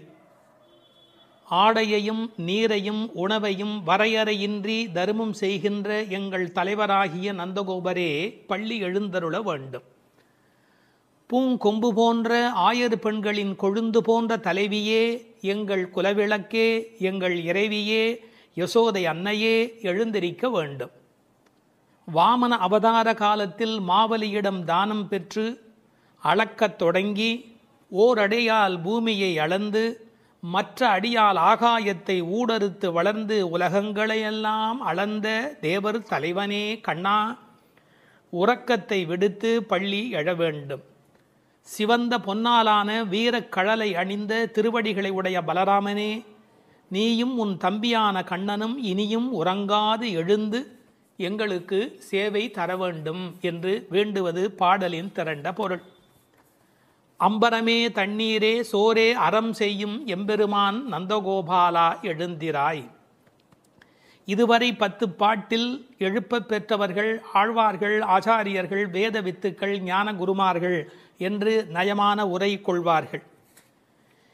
இவர்களது துணை கொண்டுதான் தேவர்கள் விண்ணோர் துணை பெற்றுதான் கடவுளடி சேர வேண்டும் என்பதற்கு ஏற்ப இப்போது கண்ணபெருமானை காவல் காத்து கொண்டிருக்கின்ற தாய் தகப்பனாரை பாராட்டி பேசுகிறார்கள். தசரதன் தானம் செய்தவன். ஆனால் தசரதன் செய்த தானத்துக்கும் நந்தகோபர் செய்த தானத்துக்கும் ஒரு வேறுபாடு உண்டு. தசரதன் பிள்ளை கிடைப்பதற்கு தவம் செய்தவன். தசரதன் பிள்ளை கிடைப்பதற்கு தானம் செய்தவன். நந்தகோபரோ பிள்ளை கிடைத்த பின்னும் தானம் செய்தவன். ரெண்டுக்கும் இடையிலே ஒரு பெரிய வேறுபாடு இருக்கிறது. இவர்கள் என்ன தானம் செய்கிறார்கள்? நந்தகோபன் என்னென்ன கொடுக்கிறாராம்? அம்பரமே தண்ணீரே சோரே அறம் செய்யும் எம்பெருமான். அம்பரம் என்பது துணி கொடுத்தான், ஆடை கொடுத்தான், கூரை கொடுத்தான் என்று பொருள். இன்னொரு பொருள், இவர்கள் பெறுவதற்கு வேண்டிய தண்ணீர் கொடுக்கிறார். அம்பரமே தண்ணீரே. பிறகு உண்ணுவதற்கு சோறு கொடுக்கிறார். பெரியவர்கள் உரை காணுகிற போது கண்ணபெருமான் பிற்காலத்திலே என்னென்ன அறங்கள் செய்தானோ அத்தனைக்கும் மூல காரணம் நந்தகோபனுடைய இயல்பு என்று ஒரு நயம் சொல்வார்கள். எப்படி? சூதர் சபையிலே திரௌபதி துன்புற்று ஆடை வேண்டும் என்று அலறிய போது திரௌபதிக்கு வஸ்திரம் கொடுத்தான் அல்லவா? எனவே இவன் துணி கொடுக்கிறவன் அம்பரன். அம்பரம் திக் அம்பரர் என்றால் திசையை ஆடையாக அணிந்தவர்கள் திகம்பரர்கள். அம்பரம் என்பது ஆடையை குறிக்கும். இவன் திரௌபதிக்கு பின்னாளிலே வஸ்திரதானம் கொடுத்தவன். பிறகு போர்க்களத்திலே குதிரைகள் நாவார குடிப்பதற்காக வருணாஸ்திரம் விட்டு தண்ணீர் வரவழைத்து குதிரைகளுடைய தாகம் தீர்த்தவன். அது மட்டுமல்ல, பசுக்களுக்கும் தண்ணீர் வைக்கிறவன். மன்னன் மருக மைத்துனன் மார்க்கொரு தேரின் மேல் முன்னங்கு நின்று மோழை எழுவித்தவன். பெரியாழ்வார் திருமொழியில் சொல்றார், அந்த குதிரைக்காக நீரை வரவழைத்து கொடுத்தவன். ஆண்டாள் பின்னாலே பாடுகிறாள், இட்டமான பசுக்களை இனிது மரித்து நீரூட்டி என்று எழுதுகிறார். இவன் உணவு கொடுக்கிறவன் என்பதற்கு அடையாளம் மகரிஷியின் பத்தினிகள் கொடுத்த உணவை தன்னோடு பக்கத்தில் இருந்த 1000 பேருக்கும் உணவளித்து உணவு கொடுப்பதில் மகிழ்ச்சி அடைகிறவன் கண்ணபெருமான். ஒரு தகப்பனைப் போலே பிள்ளை வளர்கிறான் என்பதற்கேற்ப நந்தகோபன் தானம் செய்கிறவன், அவன் மகனும் தானம் செய்கிறவன். அப்பா குணம் பிள்ளைக்கு. இந்த குழந்தைகள் பேச்சிலே சோறு தண்ணீர் என்பதெல்லாமே கண்ணன் தான். உண்ணும் சோறு பருகும் நீர் தின்னும் வெற்றிலை எல்லாம் கண்ணன் என்கிற அனுபவத்தில் இருக்கிறவர்கள். அவன் தானம் கொடுப்பது எதற்காக? ஏதோ ஒரு புண்ணிய பலனை கருதியா என்று கேட்டால் இல்லை இல்லை, அறத்திற்காகவே அறம் செய்கின்றான். அதான் அறம் செய்யும். திருவள்ளுவர் எழுதுகிறார், மேல் உலகம் இல் எனிலும் ஈதலே நன்று. சொர்க்கலோகம் கிடைக்கும்னு தானம் பண்றதை விட சொர்க்கலோகம்னு ஒன்று இல்லைனாலும் தானம் பண்ணுவது உத்தமம் என்று எழுதி காட்டுகிறார் திருவள்ளுவர். எனவே அறத்தை அறத்திற்காக செய்கிறார்கள், வேறொன்று பெறுவோம் என்பதற்கல்ல. ஏன்னா பெற வேண்டிய பேராகிய கண்ணனை பெற்றுவிட்டார். பிறகு யசோதையை எழுப்புகிறார்கள், கொம்பனார்க்கெல்லாம் கொழுந்தே.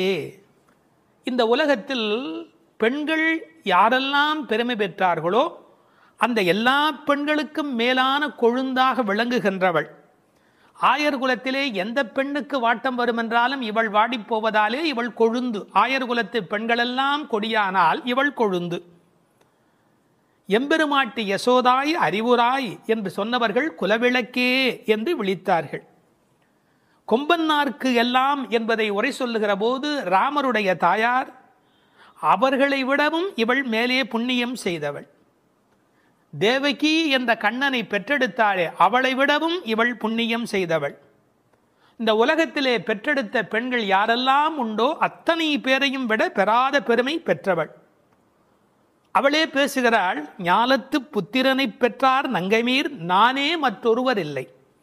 இந்த உலகத்தில் யாரும் பெறாத பேறு பெற்றவள் யசோதை என்பதை இந்த இடத்திலே குறித்து கொள்ள வேண்டும்.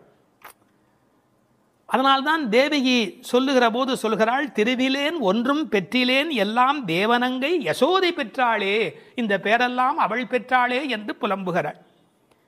எனவே நந்தகோபரை எப்படி அழைத்தார்கள்? எம்பெருமான் என்று அழைத்தார்கள். எனவே இவளை எம்பெருமாட்டி என்று அழைத்தார்கள். ஒரு வேடிக்கை சொல்லுகிறேன். சிரமப்பட்டு பல பேர் படித்து MBBS பட்டம் பெற்று டாக்டர் என்ற பட்டம் வாங்குவார்கள். முறைப்பெண் என்ற முறையிலே பள்ளிக்கூடத்தை மிதிக்காத ஒரு பெண்ணை திருமணம் செய்து கொண்டு துணைவியாக்கி கொள்வார்கள். ஒரு வேடிக்கை சொல்வார்கள், டாக்டர் வருகிறார் என்று சொல்லுகிறவர்கள் அவருடைய மனைவி வருகிற போது டாக்டர் அம்மா வருகிறார் என்று பேசுவார்கள். அந்த அம்மா டாக்டர் அம்மா அல்ல, டாக்டருடைய மனைவி. எனவே டாக்டர் அம்மா ஆகிவிடுகிறாள். நந்தகோபன் எம்பெருமான், எனவே இவள் எம்பெருமாட்டி, எல்லோருக்கும் மேலானவள். அது மட்டுமல்ல, கண்ணனை கண்களில் வைத்து வளர்த்தமையினால் இவள் உண்மையிலேயே பெருமாட்டி. ஒரு அம்மாவுக்கு அப்படி என்ன ஏற்றம் என்று பல பேர் யோசிப்பார்கள். மந்திரங்கள் போலே என்று எழுதினார்கள். மந்திரங்கள் எப்படி தங்கள் கர்ப்பத்தில் பகவானை சுமக்கின்றனவோ, ஒவ்வொரு மந்திரத்துக்குள்ளும் கர்ப்பமாக யார் இருக்கிறான்? பகவான் இருக்கிறார்.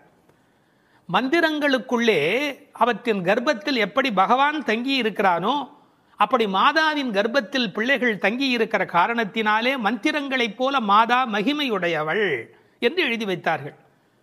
அது மட்டுமல்ல, மந்திரங்கள் இறைவனை பிடித்து வைத்திருப்பது போல கண்ணனை தன்னுடைய பிடியிலேயே வைத்திருக்கிறவள். ஆகையினாலே இவள் ஏற்றம் மிக்கவள். குலவிளக்கு, குலத்துக்கே விளக்காக விளங்குகிறவள். ஆயர் குலத்து அணிவிளக்கை வளர்த்தமையினாலே இவள் குலத்திற்கே குலவிளக்காக விளங்குகின்றவள். அம்பரம் ஊடறுத்து ஓங்கி உலகளந்த உம்பரு கோமானே. இப்போது அம்பரம் என்பது ஆகாயத்தை குறிக்கும். ஓங்கி உலகளந்த உம்பரு கோமான் என்ன செய்கிறார்? பாதங்களை மேலே கொண்டு போகிறார்.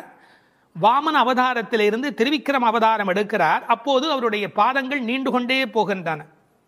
ஒன்மதியில் புனல் உருவி ஒரு கால் நிற்ப ஒரு காலும் காமருசீர் அவுணன் எண்மதியும் கடந்து அண்டமீது போகி இருவிசும்பின் ஊடு போய் மேலைத்தெழுந்து தன்மதியும் கதிரவெனும் தவிர ஓடி தாரகை இடை புறம் தடவி அப்பால் மிக்கு மண் முழுதும் அகப்பட்டு நின்ற எந்தை மலர் புனையும் திருவடியே. இந்த அண்ட சராசரமெல்லாம் நினைந்து நிலவு சூரியன் அத்தனையும் கடந்து நட்சத்திரங்களை எல்லாம் தாண்டி கொண்டு போகிற அந்த அற்புதத்தை திருநெடுந்தாண்டகத்திலே பாடி காட்டுகிறார் ஆழ்வார் பெருமகனார்.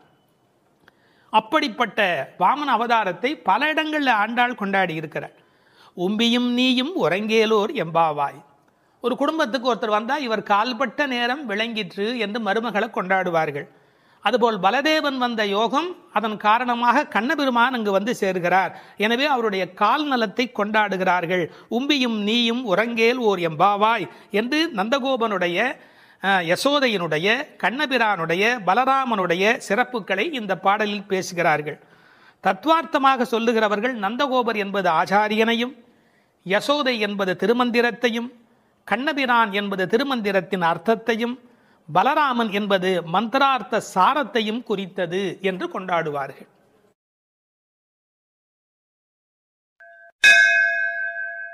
13வது பாடல். புள்ளின்வாய் கீண்டானே பொல்லா அரக்கனை கிள்ளிக் களைந்தானே, கீர்த்திமை பாடிப்போய் பிள்ளைகள் எல்லோரும் பாவை களம் புக்கார், வெள்ளி எழுந்து வியாழம் உறங்கிற்று புள்ளும் சிலம்பினகான், போதறிக் கண்ணினாய் குள்ளக் குளிரக் குடைந்து நீராடாதே பள்ளி கிடத்தியோ, பாவாய் நீ நன்னாளால் கள்ளம் தவிர்ந்து கலந்தேலோர் எம்பாவாய். கண்ணழகு படைத்த பெண் ஒருத்தியை இப்பாசுரத்தால் எழுப்புகிறார்கள். மலரில் உள்ள வண்டுகள் போன்று அழகிய கண்களை உடையவளே, கொக்கு வேடத்தில் வந்து வாயை பிளந்து கண்ணனை விழுங்க எண்ணிய பகாசுரனை அவன் வாயை கிழித்து அழித்த கண்ணபெருமான், கொடியவனான ராவணரது தலைகளை அறுத்து அழித்த ராமபிரான், அவர்களது வீர வரலாறுகளை பாடிக்கொண்டு இளம்பெண்கள் எல்லோரும் பாவை நோன்புக்குரிய இடத்திற்கு எப்போதோ சென்று விட்டனர். வானத்திலேயோ குரு என்கிற கோள் மறைந்து சுக்கிரன் உதயமாகிவிட்டான். பட்சிகள் வீதியெல்லாம் பறந்து சப்திக்கின்றன. இந்த மார்கழி விடியல் விடியும் முன்பே உடல் நன்கு குளிரும்படி மடுவில் குடைந்து குடைந்து நீராட வேண்டாமா? இன்னும் படுக்கையில் சுருண்டு கிடக்கலாமா? நல்ல நாளும் அதுவுமாக இப்படி இருக்கிறாயே, அப்படி உனக்கு என்ன தனிய அனுபவம்? உன் மனதில் உள்ள கள்ளத்தனத்தை விடுத்து எங்களோடு சேர்ந்து வா என்று அழைக்கிறார்கள்.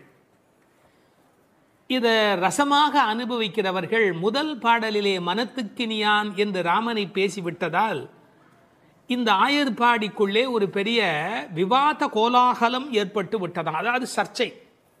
அது யாரடா அது? கண்ணனுடைய ஊரிலே வந்து ராமனுடைய கதையை பேசி கொண்டிருக்கிறார்களே என்று சில பேர், சில ஆயர்கள் கோபப்படவும், ஏன் அப்படி பேசக்கூடாதா என்று சில பேர் மறுபடியும் எதிர்ப்பக்கம் விவாதிக்கவும், ஒரு பட்டிமண்டபத்தை போலவே ஒரு விவாதம் அங்கு தொடங்கிவிட்டது என்று அனுபவிப்பார்கள். ஏனென்றால் இந்த பாடல் எப்படி வருகிறது? புள்ளின்வாய் கீண்டானி என்று கண்ணபெருமான் பகாசுரனை அழித்த கதையை சொல்லி, பிறகு பொல்லா அரக்கனை கிள்ளிக் களைந்தானே என்று ராமாவதார கதையையும் சேர்த்து பேசுகிறார்கள். அதை எப்படி சொல்லுகிறார்கள்? கண்ணனுடைய ஸ்தலத்தில் ராமனுடைய கதையா என்று ஒருவர் கேட்க, ஏன் முன்பு ராமனை பாடிய காலத்திலே நாம் கண்ணனை சேர்த்து பாடியது இல்லையா? அந்த காரணமாக வருக வருக வருக இங்கே வாமன நம்பி வருக, கரிய குடல் செவ்வவாய் முகத்து என் காகுத்த நம்பி வருக என்று ஆண்டாளே பாடியிருக்கிறாளே. எனவே ஆண்டாள் சிற்றில் சிதைத்தல் பாடுகிற காலத்தில் சீதவாய் அமுதம் உண்டாய் எங்கள் சிற்றில் சிதையேல் என்று பாடியிருக்கிறாளே. அந்த அனுபவத்தை எல்லாம் இங்கே குறிப்பிடுகிறார்கள். வருக வருக என்று ஆழ்வார் அனுபவித்ததையும், சிற்றில் சிதைக்காதே என்று ஆண்டாள் அனுபவித்ததையும் இந்த இடத்தில் மேற்கோளாக காட்டி, இந்த அயோத்தியிலே ராமபெருமானுடைய புகழை பேசுவது போல ஆயர்பாடியில் கண்ணன் புகழ்தான் பேச வேண்டும் என்ற கட்டாயமில்லை, இடம் மாறி பேசினாலும் ஒன்றும் தவறு இல்லை என்று ஒப்பந்தமாயிற்று என்று இதை வேறு ஒரு கோணத்திலே பேசுவார்கள். தீவிரப்பற்று உடையவர்கள் எப்போதும் இது போன்ற பிரச்சனைகளில் ஈடுபடுவது என்பது தவிர்க்க முடியாதது. புள்ளின்வாய் கீண்டானே பொல்லா அரக்கனை கிள்ளிக் களைந்தானே. பறவை வடிவத்திலே வந்தவனை அவன் அழித்தவன். பள்ளத்தில் மேயும் பறவை உருக்கொண்டு கள்ளாசுரன் வருவானை தான் கண்டு புள்ளிதுவென்று பொதுக்கோ வாய்க்கிண்டான். அப்படியே வாய்க்கிண்டிட்டான், அப்படியே கிழித்து எறிந்து விட்டான்.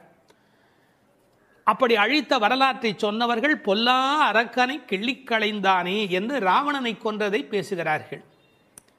இந்த எழுப்புகிற பெண்கள் இந்த பாடலை எல்லாம் கருத்தை எல்லாம் சொல்லி எழுப்புகிறார்கள். உரை கண்டவர்கள் கேட்டார்கள், பொல்லா அரக்கன் என்று ராவணனை குறிப்பிட்டால் நல்ல அரக்கன் உண்டோ? என்ன நயம் பாருங்கள். உண்டு. அரக்கர் குலத்தில் பிறந்தாலும் விபீஷணன் நல்ல அரக்கன், ராவணனோ பொல்லா அரக்கன். அவனோடு பெரிதாக போர் செய்தார் என்று சொல்ல முடியாதான், கிள்ளி களைந்தார். தமிழில் ஒரு பழக்கம் உண்டு, யாராவது ரொம்ப அலட்சியமாக நினைச்சா என்ன கிள்ளுக்கிறேன்னு நினைச்சுக்கிட்டியா என்று கேட்பார்கள். அப்படி ராவனுடைய தலைகளை ராமன் கிள்ளினானான், கிள்ளி களைந்தானே. அதுக்கு வேற ஒரு பொருள் உண்டு. தன்முனைப்பு உள்ளவர்கள் பரமாத்மாவால் அழிக்கப்படுவார்கள் என்கிற அந்த உணர்வு 10 தலை ஒருவருக்கு உண்டு என்ற கதையை அப்படியே எடுத்துக்கொள்வதை விட, பன்முகமாக ஆசை தலி விரித்து ஆடுகிற போது ஒருமுகமுடைய பரமாத்மா மனதை நாம் ஒருமுகப்படுத்தினால் நமக்கு உள்ளே இருக்கிற பன்முகம் அழிந்து போகும் என்று உருவகமாக எடுத்துக்கொண்டு அனுபவிப்பவர்களும் உண்டு. இப்படி ராவணனை அழித்த வரலாற்றை பேசி கீர்த்திமை பாடிப்போய் பிள்ளைகள் எல்லோரும் பாவை களம் புக்கார். இந்த நெல் பயிரிடுகிற இடத்துக்கு நெற்களம் என்று பெயர். அதுபோல் பாவையின் நோன்பு நோற்கிற இடத்துக்கு பாவைக்களம் என்று பெயர். யாருடைய புகழை பாடுகிறார்கள்? கீர்த்திமை பாடி, ராமன் கண்ணன் இருவருடைய புகழையும் பாடி, கீர்த்தி புகழை பாடி, பிள்ளைகள் எல்லோரும் சின்ன குழந்தைகளாகிய பெண் பிள்ளைகள் எல்லாரும் சேர்ந்து பாவைக்களம் புக்கார். அவங்கெல்லாம் நோன்பு நோக்கிற இடத்துக்கு போய்விட்டார்கள், நான் மட்டும் உனக்காக இங்கே நின்று கொண்டிருக்கிறேன், சீக்கிரம் வாடி என்பது போல் பேசுகிறார். இப்போது பொழுது விடிந்து விட்டது என்பதில் அடையாளம் ரொம்ப நுட்பமான ஒரு அடையாளம். வெள்ளி எழுந்து வியாழம் உறங்கிற்று. அதாவது வெள்ளிக்கிழமை தோன்றிவிட்டது, வியாழக்கிழமை முடிந்து விட்டது இல்லை, குரு ஹோரை போய்விட்டது, சுக்கிரஹோரை தொடங்கிவிட்டது. அது இன்னொரு கோணம். வானியலை பற்றி நன்கு ஆய்வு செய்தவர்கள் ஒரு குறிப்பிட்ட காலத்திலே சுக்கிரனுடைய எழுச்சியும் வியாழனுடைய அந்த இறங்கு முகமும் ஒன்றாக நடக்கும் என்று குறிப்பிடுகிறார்கள். சுஜாதா அவர்கள் இதை வைத்துக்கொண்டு கிபி 885 என்று உறுதி செய்ய முடியும் என்று ஒரு கட்டுரையிலே எழுதியிருக்கிறார்கள். ஆனால் வேறு சிலரோ கிபி 8ஆம் நூற்றாண்டில் ஒரே ஒரு முறை மட்டும் அதிகாலை பொழுதில் சுக்கிரன் எழுவதும் குரு மறைவதும் ஒரே வேளையில் நிகழ்ந்துள்ளது. அது முழு நிலவு நாள், பௌர்ணமி. அந்த நாள் அப்படியே குறிப்பிடுகிறார்கள். அந்நாள் கிபி 731 டிசம்பர் 18 காலை 3:30 முதல் 4 மணி. இதனை அடி ஒற்றி ஆண்டாள் பிறந்தது கிபி 716 ஆடிப்பூரம் என்று கணக்கிட்டிருக்கிறார். பாருங்க எவ்வளவு அழகான ஒரு காலக்கணக்கு. வெள்ளி எழுந்து வியாழன் உறங்கிற்று. புள்ளும் சிலம்பின. முன்னர் ஒரு முறை புள்ளும் சிலம்பின என்ற பாடல் வந்திருக்கிறதே, அதெல்லாம் கூட்டுக்குள்ளே. இப்போ வெளியில் பறவைகள் எல்லா இடங்களிலும் திரிந்து அவை இப்போது சப்தம் எழுப்பிக் கொண்டிருக்கின்றன. இந்த இடத்துல புள்ளும் சிலம்பியதை பற்றி சொல்லுகிற போது உரையாசிரியர்கள் இதை ஆசிரிய பெருமக்களோடு ஆச்சாரிய பெருமக்களோடு இணைத்து பேசுவது வழக்கம். குயில் அதுபோல சில ஆச்சாரியர்கள், கொக்கு அதுபோல, அன்னம் போல, கருடன் போல என்று பறவையோடு அவர்கள் ஓமிக்கத்தக்கவர்கள். கண்டத்வனியிலே, அதாவது குரல் வளத்திலே அவர்கள் குயில் மாதிரி. ஏகாகிர சிந்தையில், எப்போதும் மனம் ஒருமுகமாக இருத்தலில் கொக்கு போல, கொக்கொக்கு கூம்பும் பருவத்து என்பார் திருவள்ளுவர். சாரத்தை கிரகித்துக் கொள்வதிலே அன்னபக்ஷி போல, அன்னத்தைப் போல. கைங்கரியம் என்ற தொண்டு செய்வதிலே கருட பட்சியைப் போல, பல்லடிமை திறத்தினாலே என்று பறவையை அப்படியே அடியார்களோடு ஒப்பிடுவதும் வழக்கம். போது அறி கண்ணினாய், போதுன்னு சொன்னால் முட்டு என்று பொருள். தமிழ் ஒரு அழகான மொழி. அரும்பு, முகை, முகிழ், மொட்டு, மலர். பாருங்க, மலருடைய பல நிலைக்கும் பேர் இருக்கு, இன்னும் கூட இருக்கு. அதாவது வெளியில் புறப்படுவது அரும்பு, கொஞ்சம் மேலே வந்தால் அது முகை, கொஞ்சம் அது இதழ் திறக்க ஆரம்பித்தா அது முகிழ், அது நல்ல விரிந்து விட்டால் தான் அதுக்கு மலர் அப்படின்னு பேர். ரெண்டுக்கும் நடுவில் இருக்க போது போதுன்னு பேர். அந்த போது அது போன்ற கண்களை உடையவள். அதில் வண்டு உட்கார்ந்திருப்பதை போன்ற கண். ஐயா, வெள்ளையாக கண்ணில் ஒரு பகுதி இருக்குது, கருப்பாக ஒரு பகுதி இருக்குது.